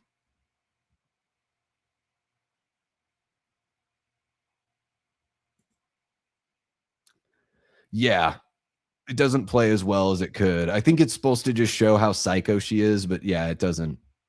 They could have just if she doesn't say that line, then it would have just been like one of the guys that did it because he had to do it because Lucas was in the way, you know? It's true. It's true. Well, hey, that's nothing to do with Kevin. That's nothing to do with this movie. That's all Guy Busick and Radio Silence. Yeah, I was thinking he could at least be involved.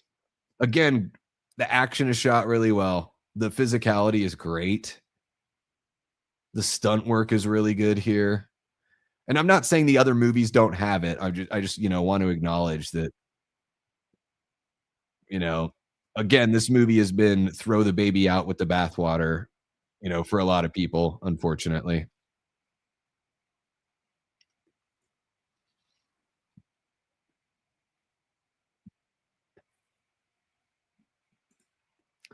Okay, so don't stab her like right in the heart in Scream 6 and then I'm cool. But with what happened to her in Scream 6, I expected her to die. She didn't even need to be in that movie. This was a great moment in the theater. Turning around and the slow-mo on the ghost face, like, we're all kinda waiting for it. Um, Still a great moment. It's true. Yeah, they don't wanna piss the fans off too bad.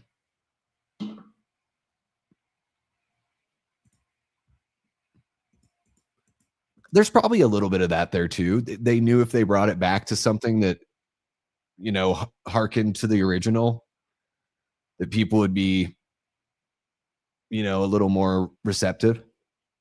I mean, it certainly helped with me, because I think Kevin did a great job here. I've always enjoyed his writing and everything like that. So yeah, but yeah, definitely some damage control going on. Marco was the Ghostface chasing Tatum and killing Ben, while Jessica was the Ghostface killing Chloe. Okay, yeah. So one's in the bar, one's chasing Tatum. Mm, I don't know about that, Clark. If Courtney Cox's face could emote better, then maybe.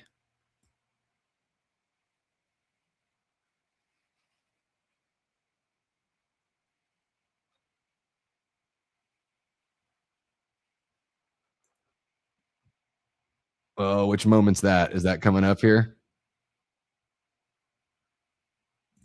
Yep. Exactly. Well, and another thing too, Paula, is Jessica uses Sydney's experience as an excuse to do whatever she wants. So it's okay that she is murdering somebody because she's murdering someone that's a bad guy. Like Sydney Prescott would do it. That's like how warped she is. Dude, shout out to Lori Metcalf. This puts such a smile on my face and she brings it. I'm so happy for her that she got to be in this, especially after that red carpet moment where they were like, "Would you ever come back?" And she was like, "If it were offered." I love that. Now looking back on it, I'm like, "Oh, that's so cool that she knew she was in it and didn't even say anything." No, they don't even care. So here's the weird thing too, and this is a fault of the script. Theron is the cops don't even come looking for Mark. He's the police chief. And he's been stabbed and he's just like sitting in there. Oh God, Dewey's fucking Hitler hair, dude. Oh. Why doesn't Dewey look like Dewey? Why is Dewey just David Arquette? Really bummed me out. Doesn't look like Dewey at all. It's just David Arquette. And why would I guess the mustache and the hair, it's just weird. Anyway, yeah, the cops don't even care that Mark is stabbed and in the under construction addition. Wouldn't they show up to his house looking for him? She never did. No, she never did. We got Antonis Andriotis dropping a $4.99 super chat. Thank you so much, Antonis. Really appreciate you, man. Boom. There we go. Marco reveal. Everyone's like, who are you? Yeah, me. Me and Carl.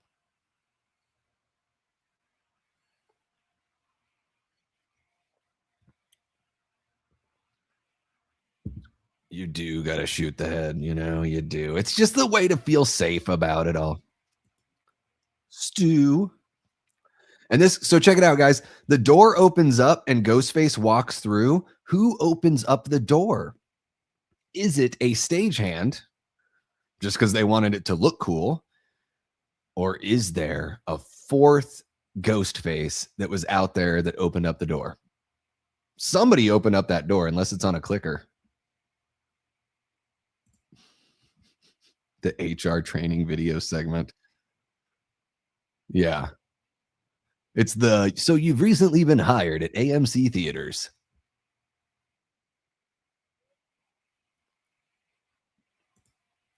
They would have gone, you figured they would have cops at their house like all the time anyway. Um,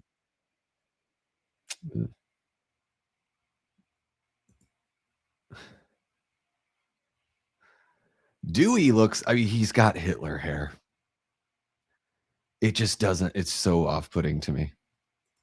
Love Roman.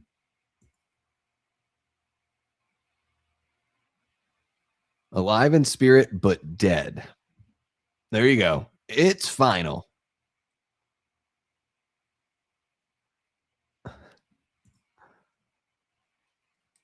There you go.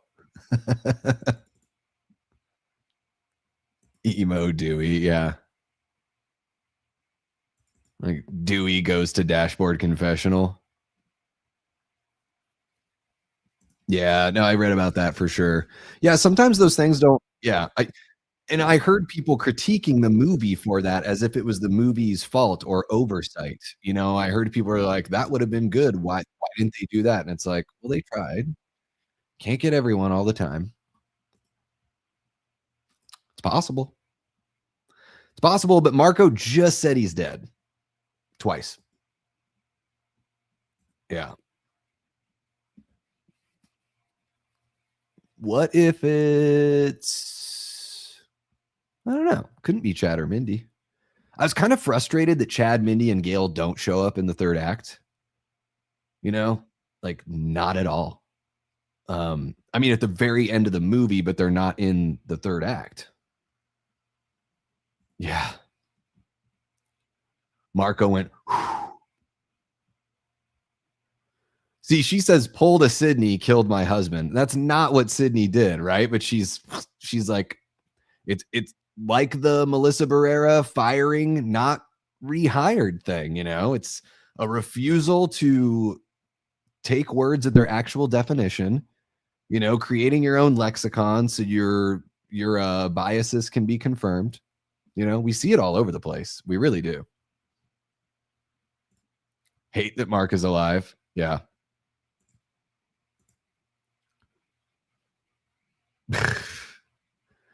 And this gives you all that you need to know that Jessica is like the mastermind, that Marco is sucked into it, you know? But he's also inspired by Stu, but pulled into everything by Jessica.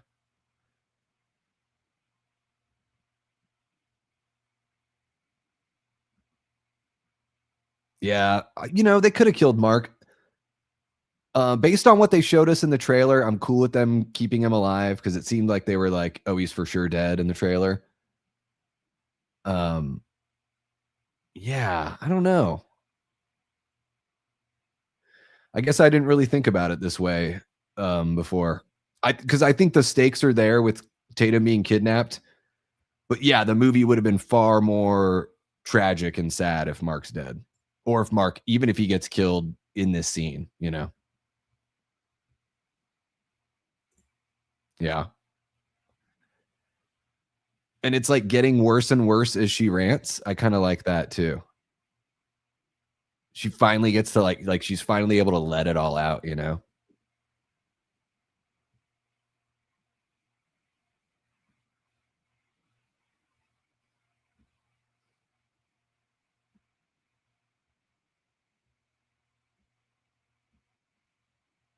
It was Randy.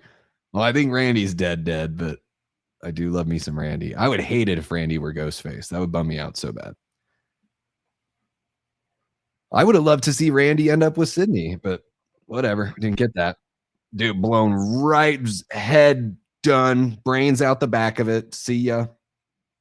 Yeah, the Pilates are paying off, really. They really are. You can tell she's crazy because it is crazy white girl 101. It's like, oh, better do that. All right. For Sydney's sake, I'm glad Mark survived. Yeah, I think that's why, Joe. I think that's why they let Mark live. Is like, dude, Sydney, like, you know, she had Billy, then she had Derek. He got killed right in front of her. It's just like always gone bad, you know. So I think they just didn't want to keep on kicking her in the snatch over and over again. This song is all right. Oh, we got the attic drop. That's another reason why people think that Jessica and Carl are in the house earlier because of the drop. Oof, dude, the Foley sound in my headphones, like it's like she'd be dead after those hits. Oh man.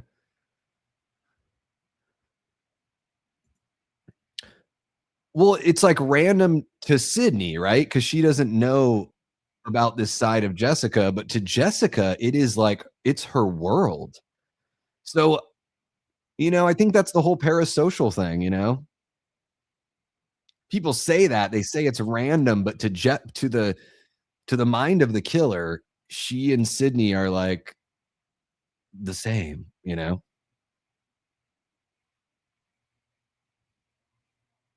Nah, I like Mark here. I like Mark living. But I would have liked it if the cops showed up and found him or something like that, you know? That move right there, pulling a screw, it's a screwdriver. Pulling a screw, like anything that stabs you in the stomach, pulling it out, probably not a great idea, people. Come on. You gotta shoot her in the head, I tells you. Oh God, she got up that quick and she ran away and we didn't even like hear any grunting or any shoes or nothing. What the hell? Sound design really let Sydney and Tatum down here, you know? Wow. There they go. Just blow her face off, which is weird. I don't know. I don't think a face would just like fall off like a mask. Started of The lambs.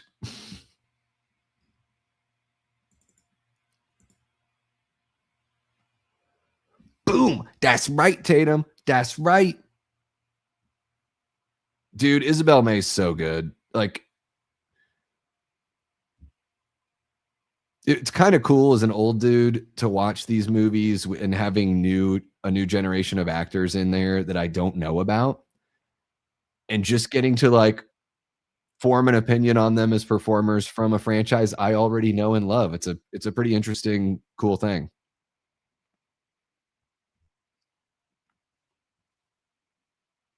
Yeah, so that is the reveal. I think is a good length. That fight could have been a little bit longer at the end. Yeah, but we still get like a good. There's a good fight in every act, and plenty of tension in that second act.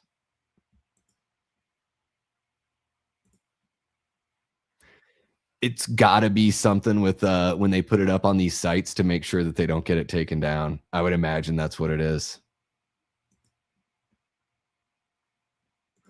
Yeah, it's like that would only happen if you, like, cut somebody, like, took a saw, like, this way. If you're shooting, like whatever, I've only shot targets. I talked about this on Chris and Shell's stream earlier when I was just in the chat. I've only shot, like, paper targets and stuff at the range. But you'd imagine the bullet goes in pretty clean because it's moving fast, and then the explosion is the skull, like, out the back. There wouldn't be, like, surface explosions on a face, and then the face falls off, you know? This is a beautiful moment here. I got goosebumps all over this moment with Gail and Sydney when she says, "I do trust you." Like, that was a super emotional moment that I did not see coming. Um, I love just Sydney finally like really burying the hatchet. Like her and Gail have been pretty good for a while, but like really saying, you know what, enough's enough. Like you're one of the real ones. Like I love that. And this moment here is beautiful. Like after watching the movie the first time, I wanted more of the mother-daughter stuff, but then the second time seeing this scene, I was like, like I'm glad they wait until the end. And great performance from Nev here and Isabel listening. And then the thing that I said in my head is like exactly what Tatum says back to Sydney. Just that, like, what you told me is enough. Because she just wanted something from her mom. She didn't want everything hidden. She doesn't need to know everything right at that moment. She just wants her mom to like give her it little bits at a time.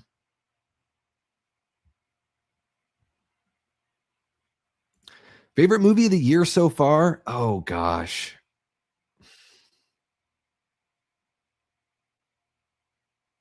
Oh, that's so well written. What else can I tell you? That's enough for now. It just feels so real to me. I don't know, man. That's a really good question, Rob. There's still some I haven't seen. I got to catch up on a few. I mean, I don't know. Maybe the best rated one I have is Scream 7. I really like Send Help quite a bit as well. I laughed my ass off, like I don't know if I'll ever watch Send Help again, but I'm a big Sam Raimi fan, so maybe I will. But I was cracking up the whole time in the theater. But I don't know. I guess here's what I'll tell you is I can't give you a definitive answer yet. I haven't seen that movie yet that's really been like, oh, this is the best one, like way above the rest. Project Hail Mary was really impressive too, as a non-horror. Boom, and there we go, guys. That is Scream 7. And this Creepin' Anya song is a little strange, not gonna lie. Seems kinda lazy and bizarre, but whatever. I'm not 15, 16, 17 anymore, so I'm not the target Scream audience. All right, there we go, guys. Directed by Kevin Williamson, written by Guy Busick and Kevin Williamson. Scream 7 from 2026. And there you go. Well, I'm going to take that off of there. There we are. Here we go. Going to get rid of that screen. Boom. All right, y'all. let's have a little rap session, as it were. A little, gosh, what the heck happened? There we go. Little therapy. Who needs some therapy? Who needs to talk about what we just saw? Joe says, okay, I like the movie. I like all Scream movies. The chases and kills were great, and I honestly think a lot of this still fits a Stu alive narrative. My frustration points, Mark alive, not enough Gale. Yeah, I would have liked Gale, Chad, and Mindy in the third act. Although then it's like, what do you do with them? Do they just like rush in and like help Tatum and Sydney? Like, you know, it is one of those things where it's like, I want to see them, but what do they do? You know, do you have another Ghostface? The Ghostface is separated. Like, you know, then it just starts to sound silly, but yeah, maybe there's a little bit more of that in those deleted scenes. With Sydney saying she trusts Gale is a wonderful moment, and it'll be even better if Gale is Ghostface in 8 and kills Sydney. Oh my, Kim, why would you want them to do that? That would be so hardcore. I don't think they would do. I think Gale's off the list for Ghostface, and Sydney is off that list, and Tatum is off that list. But pretty much anyone else. A little bit of a Hallmark moment, yeah. A little bit. Yeah, it was really good, man. It was really good. Super solid. I watched Send Help again today and mentioned to the wife, I haven't heard a theater laugh as much in a movie in a long time. So good. Man, I was laughing so much, and I wasn't getting the vibe that a lot of other folks were laughing when I saw that one. Cracked me up, though. Sam Raimi would direct a good-ass Scream movie. Well, yeah, I mean, he would direct the hell out of anything. It would be a different one. That's for sure. I don't even know if he'd be interested, though. Well, thank you so much for kicking it, Rob. Really do appreciate you, man. If you like what we do here and you're not already subscribed, hit that sub button, brother. Why the heck not? Why not? You know what? If you get tired of me, and, you know, people do, you can leave. It's totally okay. I'll try not to cry about it. I'll try. I need some Valium, please. You're too bummed out after that one? I gave it a good 4 stars on Letterboxd. Yeah. What did I give this one on Letterboxd? Let me see. Let me see what I got. Okay, there we go. Guys, I've seen, 91 movies this year for the very first time. 2,125 movies are logged over on Letterboxd. And let's see what I gave. I think I gave Scream 7 3.5. Let's see. Yep, 3.5 stars. So there you go. There's the official word from your good old pal Davey Deathray there. Enjoyed this more as a second watch. I could concentrate on more of the details. My rating is 1247356. Wow, we are so close, Kim. I just have 2 and 4 swapped, but my ranking is the same. Other than that, did a Send Help watch party last night. I saw that. It was like right when I think I woke up in the middle of the night to take a piss or something and saw that you guys were live. Yeah, that's right, folks. Don't forget to hit that like button. Don't forget to sign up for the Discord. Let me grab all that stuff again. One more time for the Discord. It's totally free to join, guys. We're going to watch a movie. I'm going to take a little bit of a break, give myself a breather, and then jump in for a movie here. Yeah, Jailbreak. Jailbreak's it's classic. I mean, I love all of Thin Lizzy's stuff, but Jailbreak is like a good starting point because you're going to recognize 2 of the biggest hits they have, and then you're going to hear all these other great songs, and it's going to make you want to listen to the songs that aren't hits because they're really good too. Yeah, Thin Lizzy was like revolutionary. The double guitar work was something that I don't think had really been done in rock and roll at that point. Rating is 4 out of 5 for Scream 7. I can totally dig that. Yeah. It's wild to have Evil Dead and Drag Me to Hell, and also the OG Spider-Man movies directed by the same person. Yeah, and what's really cool is he didn't have to sacrifice his style. You know, that's what I love about that. Sam Raimi's style translated to comic book storytelling, you know, so well. I love that about his style. You know, when I saw They Will Kill You, which might be in the running for best so far, you know, remember, it's just so far. The style of They Will Kill You, I was like, oh my gosh, I get so much Sam Raimi from this. Sam Raimi, Peter Jackson, Tarantino, you know, kung fu movies, westerns, spaghetti westerns, that kind of stuff. I think people want shocking surprises in Scream movies just for the sake of it. I don't see Sydney, Gale, Tatum, Mark, Chad, or Mindy being Ghostfaces ever. No, I don't think they would ever do the good guy turns into Ghostface. We haven't seen that yet, right? Yeah, we haven't seen it, so I don't see why they would really do it.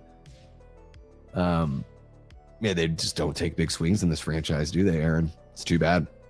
And I'm not saying I just want shock surprises just for the sake of it, but, you know. Yeah, I don't want any of those characters to be ghosts. It would be way too... There's like this threshold, right? It's already got soap opera kind of themes. It would be way too corny soap opera if they did that. 5 stars from Paula. There it is. Paula loves it. It was a good rewatch, says Tia. There you go. We got Shay Rants hanging out. What's happening, Shay? So good to see you, man. Hope you're doing well. Joe says, I love Scream 3. I don't know why. Even when I rewatch it, I don't know why I love it so much, but it's around 3rd or 4th for me. Yeah, I think Scream 3 is really good. Like, don't get me wrong. There's just something about the other ones that push it ahead for me. But I really do enjoy it quite a bit.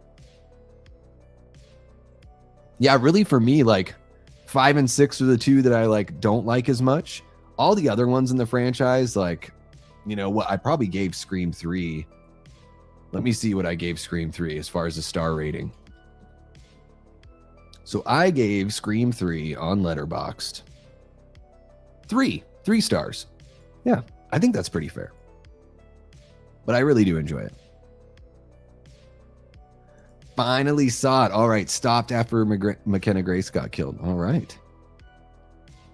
They Will Kill Bill. I mean, you was great. Yeah, dude, I will not complain. Zazie Beetz crawling around on the floor in her underwear. Like, I'm not going to be mad about that. Not at all. Mark is essentially the new Dewey. Well, yeah, I mean, you know, he's the police officer character. You kind of have to have one of those, right? I think he's a lot different as far as, you know, his function and everything like that. But he does get stabbed and live. There's, yeah, definitely some similarities there. For sure.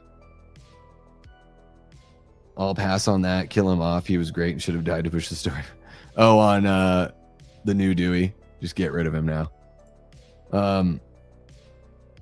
Favorite coming of age teen movie? Well, I don't think Airheads is a coming of age movie, but I do really love it. Coming of age teen movie. I mean, like Superbad, when I'm thinking about like something that's more recent, that's like a teen comedy. Something like Superbad. You know, we just watched Stand By Me a couple weeks ago. Like, it's not a, oh yeah, you just said movie. I think Stand By Me is a really good coming of age. It's like they're like just at that, I'm guessing they're supposed to be 12 or 13, so they're like right around there, you know. Scream 3 has a Scooby-Doo feel to it. That could be why you enjoy it so much. Supernatural has Scooby-Doo in it too. Scream 3 is good, but it's the least violent of all the movies. It's a more comedic whodunit. Yeah, it seems to be a little distracted by other things, but I still really enjoy it. Yeah, I don't have it. There's nothing that I would say like Scream 3 does poorly. It's just kind of a vibe check sort of thing. So yeah, I think, yeah, I'm not going to rip on it. I can't rip on it. 10 Things I Hate About You. That's a really good one. She's All That. I love that because I love Rachel E. Cook. I adore Rachel E. Cook. How about that? They were rehearsing for a play. Yeah. Mean Girls. That's a good coming of age. Sure. Outsiders. That's another good one. I have a tough, like, when you say coming of age, I try to think of like all these movies and I'm just like, what are the, sometimes I have a tough time in the middle of a live stream just trying to like put together a list in my head. Yeah. Whitewater Summer. I remember that one. I sure do. Prince says, okay, in Evil Dead Rise, it's the mommy that got possessed with the demon. Now in Lee Cronin's Mummy, it's the daughter turn that becomes the nightmare. Definitely they belong with each other. Yeah, I mean, I can't tell if this Mummy movie is a comedy. Will somebody tell me what's going on with Lee Cronin's The Mummy? what the fuck is this? Like, this is, you know, in Pet Sematary, the father's like alone at home, the wife is out of town, you know, and he brings back the cat and he brings back the little kid. Oh, and the daughter's away from town too. So he fucks up and he uses the Pet Sematary when he shouldn't, right? And it's like this immediate thing, and he's dealing with it alone. And then in Lee Cronin's The Mummy, the daughter's been dead and missing for 8 years, and then they exhume the corpse, pull it out of this sarcophagus, and they just take her home, like, because she's animated. So they bring an undead daughter home that's been gone for 8 years. And it just seems like really silly. I don't know, man. I think like on paper, it sounds like the dumbest thing. And then when I watch the trailers, I'm like, this looks so awkward and funny. Like, I don't know what to think. And then sometimes it feels like in the trailer, there are moments where I'm like, this just feels like Evil Dead. Why didn't you just do another Evil Dead film? Because we just found out like last week that he was offered another Evil Dead film and chose to do The Mummy. I don't know. Like, I'm going to go see it. I just don't know what the fuck to think of this movie. I'm like beside myself. I don't know what to expect from Lee Cronin's The Mummy. I kind of expect it to be like a Sam Raimi dark comedy almost. I'd say Scream 7 feels more aligned with Halloween than all the other entries. It feels more in tone with Halloween Kills. And then I even think, T, it's sort of like it's become the Halloween Ends of the franchise because it's so controversial, because it seems like a 50-50 split almost, and people are dug in, or there are people that are dug in on both sides, if that makes any sense. But I just mean as far as the response, it feels like Halloween Kills. Or Halloween Ends. I totally get what you're saying here, that it's got, I do think it has that DGG Halloween vibe. For sure. And Scream has always done well when it pays homage to Halloween. So I will never fault it for that. I think it's actually one of Scream's strengths is that it's not just a straight up slasher. It's the whodunit revenge. So that's a really cool element. But then it will pay homage to this series that's known for literally just the walking wall that goes around stabbing people. So I do think that's a clever way to pay homage and still stand on your own two feet, which I think Scream does very well. You want me to do a Scooby-Doo impression? Well, that'll take a $2 super chat. I'm just joking. Dude. I have watched so many Rachel Lee Cook movies, even the ones that like no one knows, because I get butterflies in my stomach when I see her on screen. And that doesn't happen with like, I don't know. I don't know if there's any modern actress that does that. I don't think there is, but man, Rachel Lee Cook, oh my gosh. Like even if it's like Blow Dry, or there's one called All I Want to Do is one of the names. It's also called Strike. It has two different names. It's about these girls at like a boarding school. Like she's like, I love that. I mean, even Carpool, she's like pretty young in Carpool, but that's a pretty fun one with Tom Arnold. Gosh, what else? Like, I know she's in the Babysitter's Club movie. I don't know if it was a TV movie. I've never seen that one. 29 Palms. 29 Palms is really cool. She was in a movie called The Big Empty. Just these movies that like no one really knows about that I really liked her in. I will say this Mummy movie doesn't look anything like a Mummy movie, but it looks cool. I heard they almost changed the title because test screenings were like, that's not a Mummy movie. I heard that too. I also heard that. Yeah. That for a while they had the alternate title. It just, I mean, if you saw the latest trailer, if you've seen the latest trailer, very Evil Dead vibes, like Evil Dead 2 kind of vibes. I still like, also Wolfman. Sorry, I know it was in the middle of a sentence and I just jumped. I was going to say, I still am reminded of Wolfman because this whole idea, in Wolfman, they go to this location. Duder gets scratched, I think, or bitten or whatever it happens to him. And then they're isolated and they have to watch him turn into this thing. And so it becomes a family drama as well as a horror movie. And I just sort of got a little bit of that vibe from the very first Mummy, Lee Cronin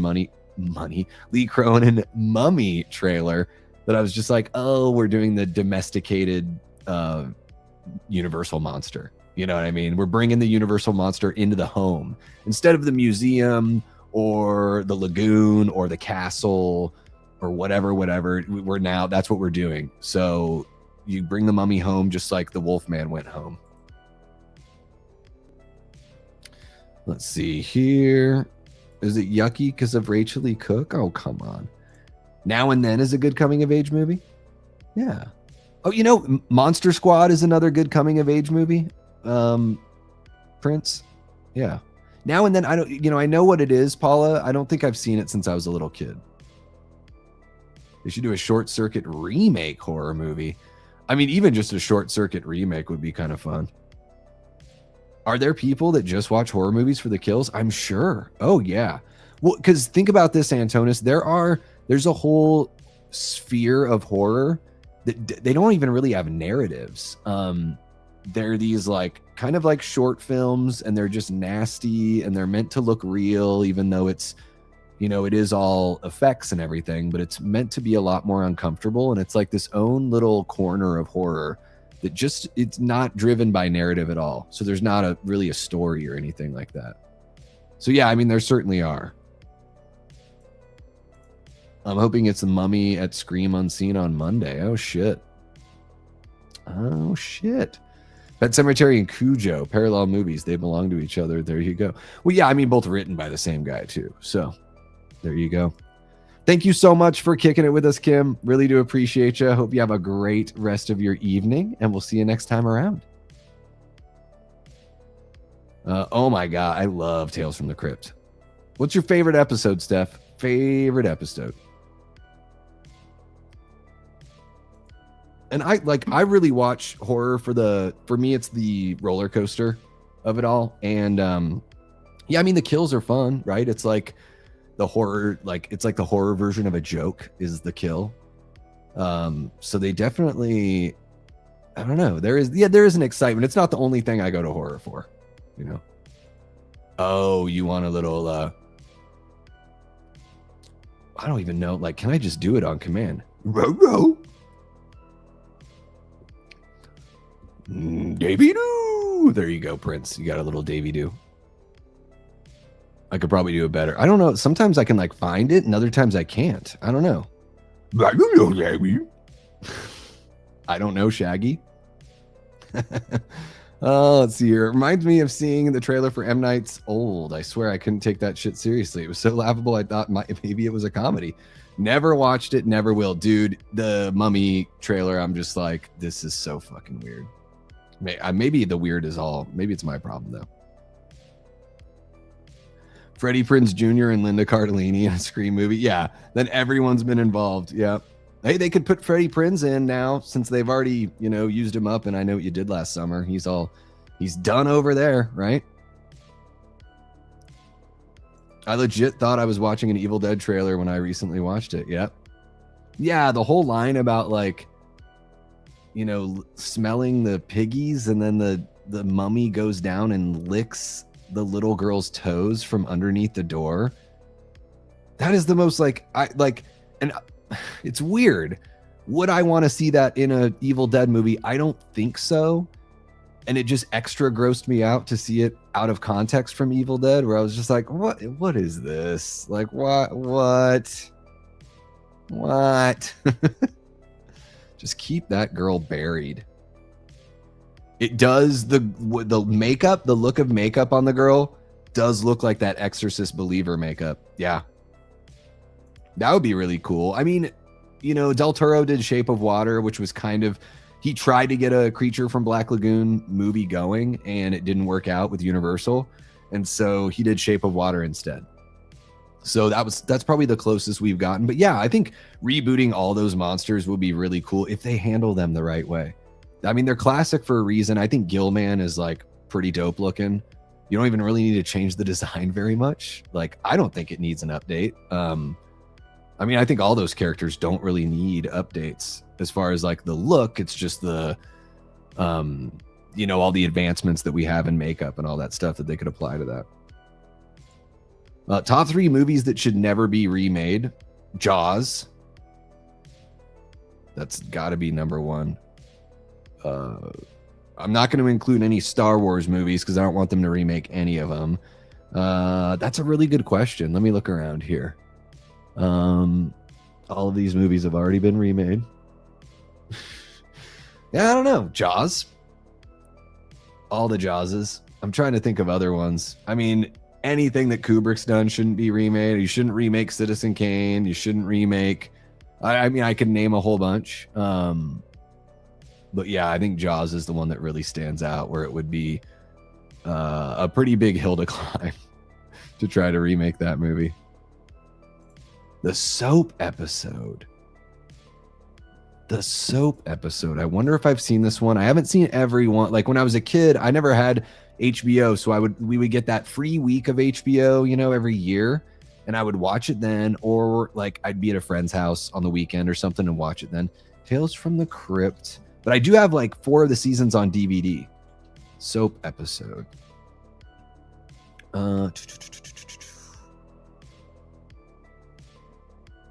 Oh, of course I try to look it up like that and I can't. 99 and 444 100. What the heck? Anyways, sorry, Joe. I'm just trying to look for that one. Love that show so much. Favorite house invasive horror movie? Hush is really good. I mean, that feels like a house invasion movie. I guess, I mean, it is. A little bit of a siege movie as well. Yeah, Hush is really good. You know what? I haven't even seen it. But I bet it would be underwhelming to me too, because I find Guillermo del Toro underwhelming. The guy's got style, don't get me wrong. But, you know, it doesn't make up for everything else. They pretty much remake Jaws yearly. Well, does Godzilla -1 count? Man, it's been so long since I've seen either of those movies. What, Cat's Eye is the anthology, right? I don't know. That's a tough one, Prince. I'd have to rewatch them. Yeah. Wizard of Oz. Okay, that's a good one. Yeah. Yeah, that counts. Yeah, don't need that one remade. Okay, yeah. Citizen Kane, Wizard of Oz, Jaws. Don't touch them. Don't do it. Don't you do it. Don't you. Casablanca, don't do it. You know, just make another movie like Casablanca. People have done that one, you know. Oh my God, it's amazing. I was saying the other night, like, I want them to bring back Tales from the Crypt, but I want it to still be like that 4:3 ratio, like the old school TV ratio, and like shoot it the way that they shot it back in the day. I think that would be so cool. Bring in some heavy hitting producers and directors like they had on the original. The original TV show had, I mean, look at the producers and the guys that would, a lot of those producers were directors, and they, you know, at least shot a few episodes, like Zemeckis, Richard Donner, I think Joel Silver's there, and plenty of others. So that's what I would like, is like, you know, you get Jordan Peele, you know, Tarantino, Flanagan, you know, some of those guys put together and curate a new, I mean, really, it can be like a remake show, because guys, I don't know how many of y'all know this. I didn't know it until I looked it up a couple years ago when I got back into the show. There's only something like 4 or 5 episodes of the show that were not based on the EC comics. So it was Vault of Horror and Tales from the Crypt, I think, that they took from. And I think most of the Tales from the Crypt episodes are actually from Vault of Horror comics, funnily enough. Tales from the Crypt's just a better name, right? So it's crazy. Like, yeah, most of the shows are from the actual old comics. So just go back and just retell those stories, you know? Like, I think that would be fine. I'd love for it to come back. Or you have people make up their own stories. Like, how cool would it be to watch like an Osgood Perkins written and directed episode of Tales from the Crypt? Like 30 minutes of Osgood Perkins giving you a fresh, brand new idea. Dude, I would eat it up. I would eat that up. Get Kreger in there. Fuck it. Let's do it. Ryan Coogler? Yes. Like, maybe Cougs. Maybe you don't want to go make another feature length like horror movie. I totally get it, bro. Like, I get it. You're a filmmaker and you're really talented. And you probably want to make a whole bunch of shit. But you could do an episode of a TV show. That could be pretty cool. You could even continue Sinners. Do a little Sinners follow-up. in Tales from the Crypt. That'd be kind of cool. What's happening? I like Scream and Ice Cream. Hope you're doing well. Since you're just hopping in, I'm going to say, please hit that like button. Guys, we'll probably be... Wow, that's actually the name of the name. I thought the internet was fucking with me. I'm like, why can't... I felt like I couldn't read for a couple seconds there, Joe. I was like, oh my God, did I just like lose all ability to comprehend written language? Nope. 99 and 44 out of 100%. Okay, I gotcha. So there's probably some human fat or some Fight Club human fat element here. I mean, there's got to be something like that. God, there's so many good episodes of the show. I mean, even the first season is just banger, like amazing. An amazing guest, stars. The guest stars and the guest directors. People like Arnold Schwarzenegger and Michael J. Fox, and I think Tom Hanks got to come in and like direct episodes. That's so cool. So cool. It is very good. I've only seen it once and I gotta check it out more. What do you think of Emily Blunt being cast in the new Exorcist movie? What? Was she? When did that happen, Rob? Man, did that happen today? And I totally missed it. Holy shit. Is that a real thing? Where does she fit in the story? They've filled up so many. Emily Blunt has never starred in a movie called The Exorcism of Emily Blunt or played a role in the Exorcist franchise. Okay. That's what Google's like AI is telling me. I'm not seeing anything pop up here. I don't know. Maybe I'm wrong. Maybe there's something in the trades that I've missed or whatever, but I'm not seeing anything pop up here for with Emily Blunt being in the Exorcist movie.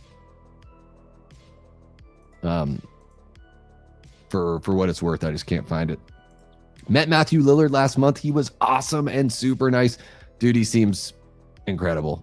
Yeah. I'm such a big fan of his. And he seems like a beautiful person. So, great performer, beautiful person. Love it. Never remake Psycho. Too late. Never remake The Shining. Yeah. Never remake OG Halloween. Well, they did that. And Nightmare on Elm Street. Silence of the Lambs. Yeah, you don't need to do that. It's true. Also met Jamie Kennedy and David Arquette. Hell yeah. Tombstone or The Shining. Yeah, don't do The Shining. Don't touch any Stanley Kubrick. That's true. I mean, there are so many movies you shouldn't remake. I just think of like, what are the big classic movies that I really don't want them to touch? Because I don't think they would ever, like Quentin probably owns the rights to all of his movies. So there's like no way that would ever happen unless he really needed a buck. So I think about, here's the thing too about Jaws. It's never going to happen, guys. And the beautiful reason why Jaws will never happen? The original film is still making Universal Studios money and Universal Pictures money. People go to they went to the attraction for as long as they could. They buy the shit. They do a re-release of that movie every 5 years. They release it into this theater every 5 years to celebrate. It made this year, it went into the theaters for the 50th anniversary and it made $18 million, or something like that, $17 million on re-release. Maybe you pay a little bit to advertise, right? Let's say Universal paid $2 million advertising, which they probably don't need to, not with Jaws. So it's amazing. And it's kind of sad that that's the reason it'll never get remade, but also I'm very happy it'll never get remade. They don't have to, there's no risk. They would have to spend $500 million remaking Jaws. And then you would risk people not going, there's no reason to, it's a beautiful thing. It's my favorite movie of all time. So I'm also rooting for a remake to never happen. Let's see here. Guys, we'll probably go for, oh my gosh, 2.5 hours. Let's go for a few more minutes, guys, but then I'm going to dip out and jump on over to the Discord and we'll watch a movie over there. Something like Godzilla, I cannot wait for -0. Love -1. Saw it a couple times in theaters. Yeah. Oh, speaking of Godzilla, yeah, I thought -1 was great. It reminded me so much of Jaws. Yeah. I dig the reveal, but I know not a lot of people like it. Never seen Wolf Creek. thought Maximum Overdrive was meh, just there, kind of. Yeah, I would say Wolf Creek would probably be better, but what do I know? Tried to do that back in the day with Masters of Horror. Oh yeah, bringing the anthology show back. Actually, guys, the Creep Show anthology, I don't know what network it was on, but you can find it on these streaming sites. I'm actually pretty impressed. Like, you know, it's not the most like amazing production value, but I really like the stories. And you know, usually there's like 2 episodes or 2 stories an episode, and I quite enjoy what that show did. I never saw Renner's Dahmer. That was like a super low budge title from back in the day, well before he was famous. Hannibal, I think, is okay. I never like. I would take Manhunter, which is the original. It was Red. It's funny. The book is called Red Dragon. They didn't want to call the movie Red Dragon in the 80s because a movie that had the word dragon in it had just failed the year before. And they didn't want people to think it was connected, so they called it Manhunter, and it's the first movie made that has Hannibal Lecter in it, and that's the one that I prefer out of all of them. It has William Peterson from CSI in it, and Brian Cox is in there as well, and it has, oh my gosh, what's his name? He just passed away, and I can't remember it. Let's see here. He's in RoboCop 2. Let's see here.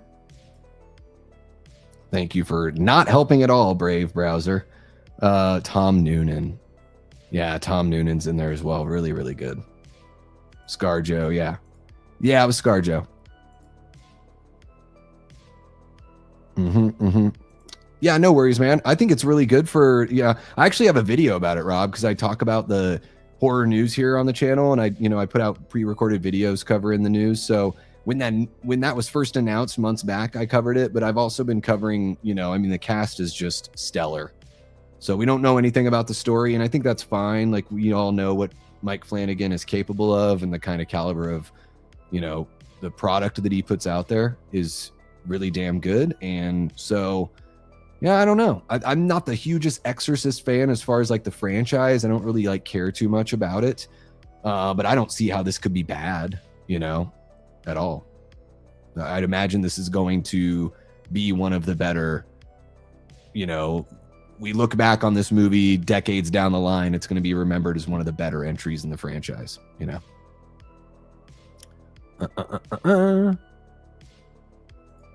It's because they want the Exorcist of Emily Blunt, which just cracks me up. The Exorcist of Emily Rose is really good, if you haven't seen it. Maybe I need to see that. Maybe I do. I really like the documentary they put out for the 50 years because I've watched all these documentaries throughout the years. Some of them I've watched more than once. I'm a massive Jaws fan, and I thought it was really cool that with the 50th, they actually, the documentary is, it's actually giving you new information. I was like, oh my God, like this isn't the same shit over and over again. It was a little bit of a different perspective. That's a really good one. Dogzilla, yeah.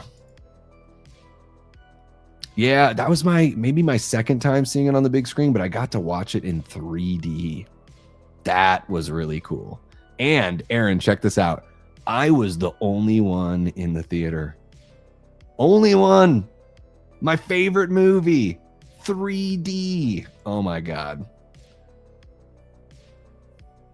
And the 3D was cool because like whenever the camera is like in the water and you're kind of doing that floating thing, and then the water would go above the lens and come back down, like all the little particles and all the little protozoa and all that kind of stuff that floats in the water, like, oh my God, like that was the level of detail that just kind of blew my mind, where I was like, it feels like I'm in the water with the 3D. Like they did a really good job with the 3D. Not every moment feels like that, of course. But those really like point of view, oh man, those were wild. And then even when you're on the Orca, the way the camera would move, like I'm like, oh my God, I feel like I'm on the ship. I feel like I need to like avoid this part of the beam so I can get to, or this beam that sticks out from the ship so I can get to the other part. Like it was really cool. It was really cool. Mads Mikkelsen is my Hannibal from the series. Yeah, I've not seen that series, but I think Mads is great. I should check that out. I should watch that show. I should, yeah. Night Stalker documentary on Netflix was done really well. Yeah, I haven't seen that one. Davey, who's the better actor in your opinion, Austin Butler or Timothy Chalamet? What have I seen Timothy Chalamet in? I don't know if I've seen him in anything. Like, I've seen him maybe SNL skits or something like that. Gosh, and then have I even really seen Austin Butler? I don't think I have. I never watched the Elvis movie. There was that Guy Ritchie movie that I saw the preview for like 500 times that came out last fall or whatever it was, last summer. Gosh, I don't know. I'm sorry I can't answer your question, Aaron. It's a really thoughtful question. I love whenever you got, honestly, like I'm gonna be honest with you guys, very honest. Whenever you ask me like directly, like, what are your opinions on this or this, it's very flattering, and I think it's so sweet. Like, I know that that's part and parcel of going to someone's YouTube channel is like asking them what they think. I still think it's like it makes me, you guys know how to make a guy feel special. That's what I'm trying to say. Yeah, I guess I need to watch some of these performers. As far as like Austin Butler, like he looked really great as Elvis. Like that movie looked really good and all that stuff. Yeah, I don't know if the American Psycho thing is still going through with him. But I don't hate the casting. I think it's a well done casting. And Timothy Chalamet, like, by all accounts that I can tell, like, seems to be pretty solid. I just haven't seen any of his movies. Yeah. Which creature from an animal? Which creature feature of an animal would you like to see? We already got dogs, primate, monkey. Okay. Give me a penguin horror movie. Oh my gosh. I don't know. Killer Wolverine, something like that. I mean, they're pretty scary. I don't know. It's a good question. I guess if I were to do a creature feature, Prince, I would just make up a creature. I wouldn't do like a animal attacks. I think creature, I'm like, let's turn it into a real creature. Like, let's have a little more fun with it. A pumpkin head, something like that, All right, guys, I think that's going to wrap it up here for me. I am going to take a little break, and then we're going to get going on the Discord. Let's say it's going to be a late one for you East Coasters, but it's going to be 1:15 a.m. East Coast. We'll get in there and watch that movie. Yeah, I need to see that one. It looked really good. I'm just forgetting everything tonight. I've hardly hit the pen and I'm forgetting everything. That's how you can tell I've been on the stream too long at almost or getting close to 3 hours here. I'm still trying to figure out what the heck that's Marty Supreme. Yeah. Prince just put it in there right as I said it. Now I look like a total fraud. That's true. Honey badgers could take over the world. Yeah. Killer kangaroos. Fuck it. Killer kangaroos. How about it? I mean, a killer bear. That's pretty obvious, though. I want to make a creature. I think made up creatures are cooler. Like, when I think creature feature, I don't think when animals attack. Although, yeah, Jaws is my favorite movie of all time, but it is like so far above, any other kind of when animals attack movie. I like creature feature that's like folklore horror, like The Ritual and Pumpkinhead and that kind of stuff. Yeah. Yeah, Cocaine Bear. There you go. I think that exists. Yeah, no, I think that exists. I can't think of the name right now, but there is something like that, Tia. So it has definitely been put together there.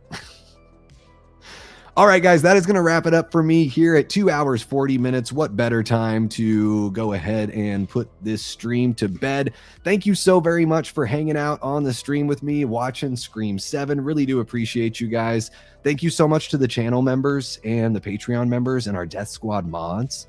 You guys are all awesome. You all are very, very beautiful. Thank you for hanging out. And yeah, in about a half hour, 25 minutes or so, we're going to jump on over to Discord and we are going to watch. What movie are we going to watch, guys? I put a poll up in the server And let's see here. I'm going to close the poll here. Well, I'll wait to close the poll, but it's between Just Before Dawn from 1981 or Black Candles from 1982. And Black Candles is winning 4-2. There's only 6 votes. So hop on over to the Discord, place your vote, and we'll make the decision on what movie to watch after. But I haven't seen either of these movies. I'm trying to watch 365 movies I've never seen before this year. So let's just, put another notch on the belt. How about it? Yeah, vote it up. What did Puff Daddy say before everyone knew he was a creep? Vote or die? That's a really weird position to be put in. I hope that never happens. Why the candles got to be black? Because African American candles just doesn't really roll off the tongue very well, Tia. Thank you guys so much again for hanging out. Really do appreciate y'all. Let me know in the comments if you're watching after the fact. Give me all you got about Scream 7. Let's hash it all out. Let's just remember that it's just an opinion on a movie, and we can be cool and we can be nice to each other. And hopefully I didn't say anything that pissed you off too much. But again, that's just one guy's opinion, and I'm just some loudmouth dude on YouTube. There's nothing really special about that opinion. So let's have that conversation. Let's have a chat about it, and let's come to a greater understanding. It would be a beautiful thing. I know, exactly. Dude, I'm on multiple people's shit lists, so don't worry, Joe. You're not alone. You are not alone. All right, guys, that wraps it up for me. Thank you so much for hanging out. I will be back sometime this weekend, although I haven't quite figured it out because it is Easter on Sunday. So I want to do something in the daytime for the UK folks this weekend. So guys, make sure your notification bell is hit because I might go live tomorrow. And you know what, people? We have over 2,800 subs. I found out that only 250 of you have your notifications set. So I'm guessing when I say that the people in the live chat, you guys have your notification set, but the folks watching after the fact, click that notification bell. All right. All right, guys, that is going to wrap it up for me. But you know how we end this every time, right? Until next time, I've been and will continue being Davey Deathray. Take care.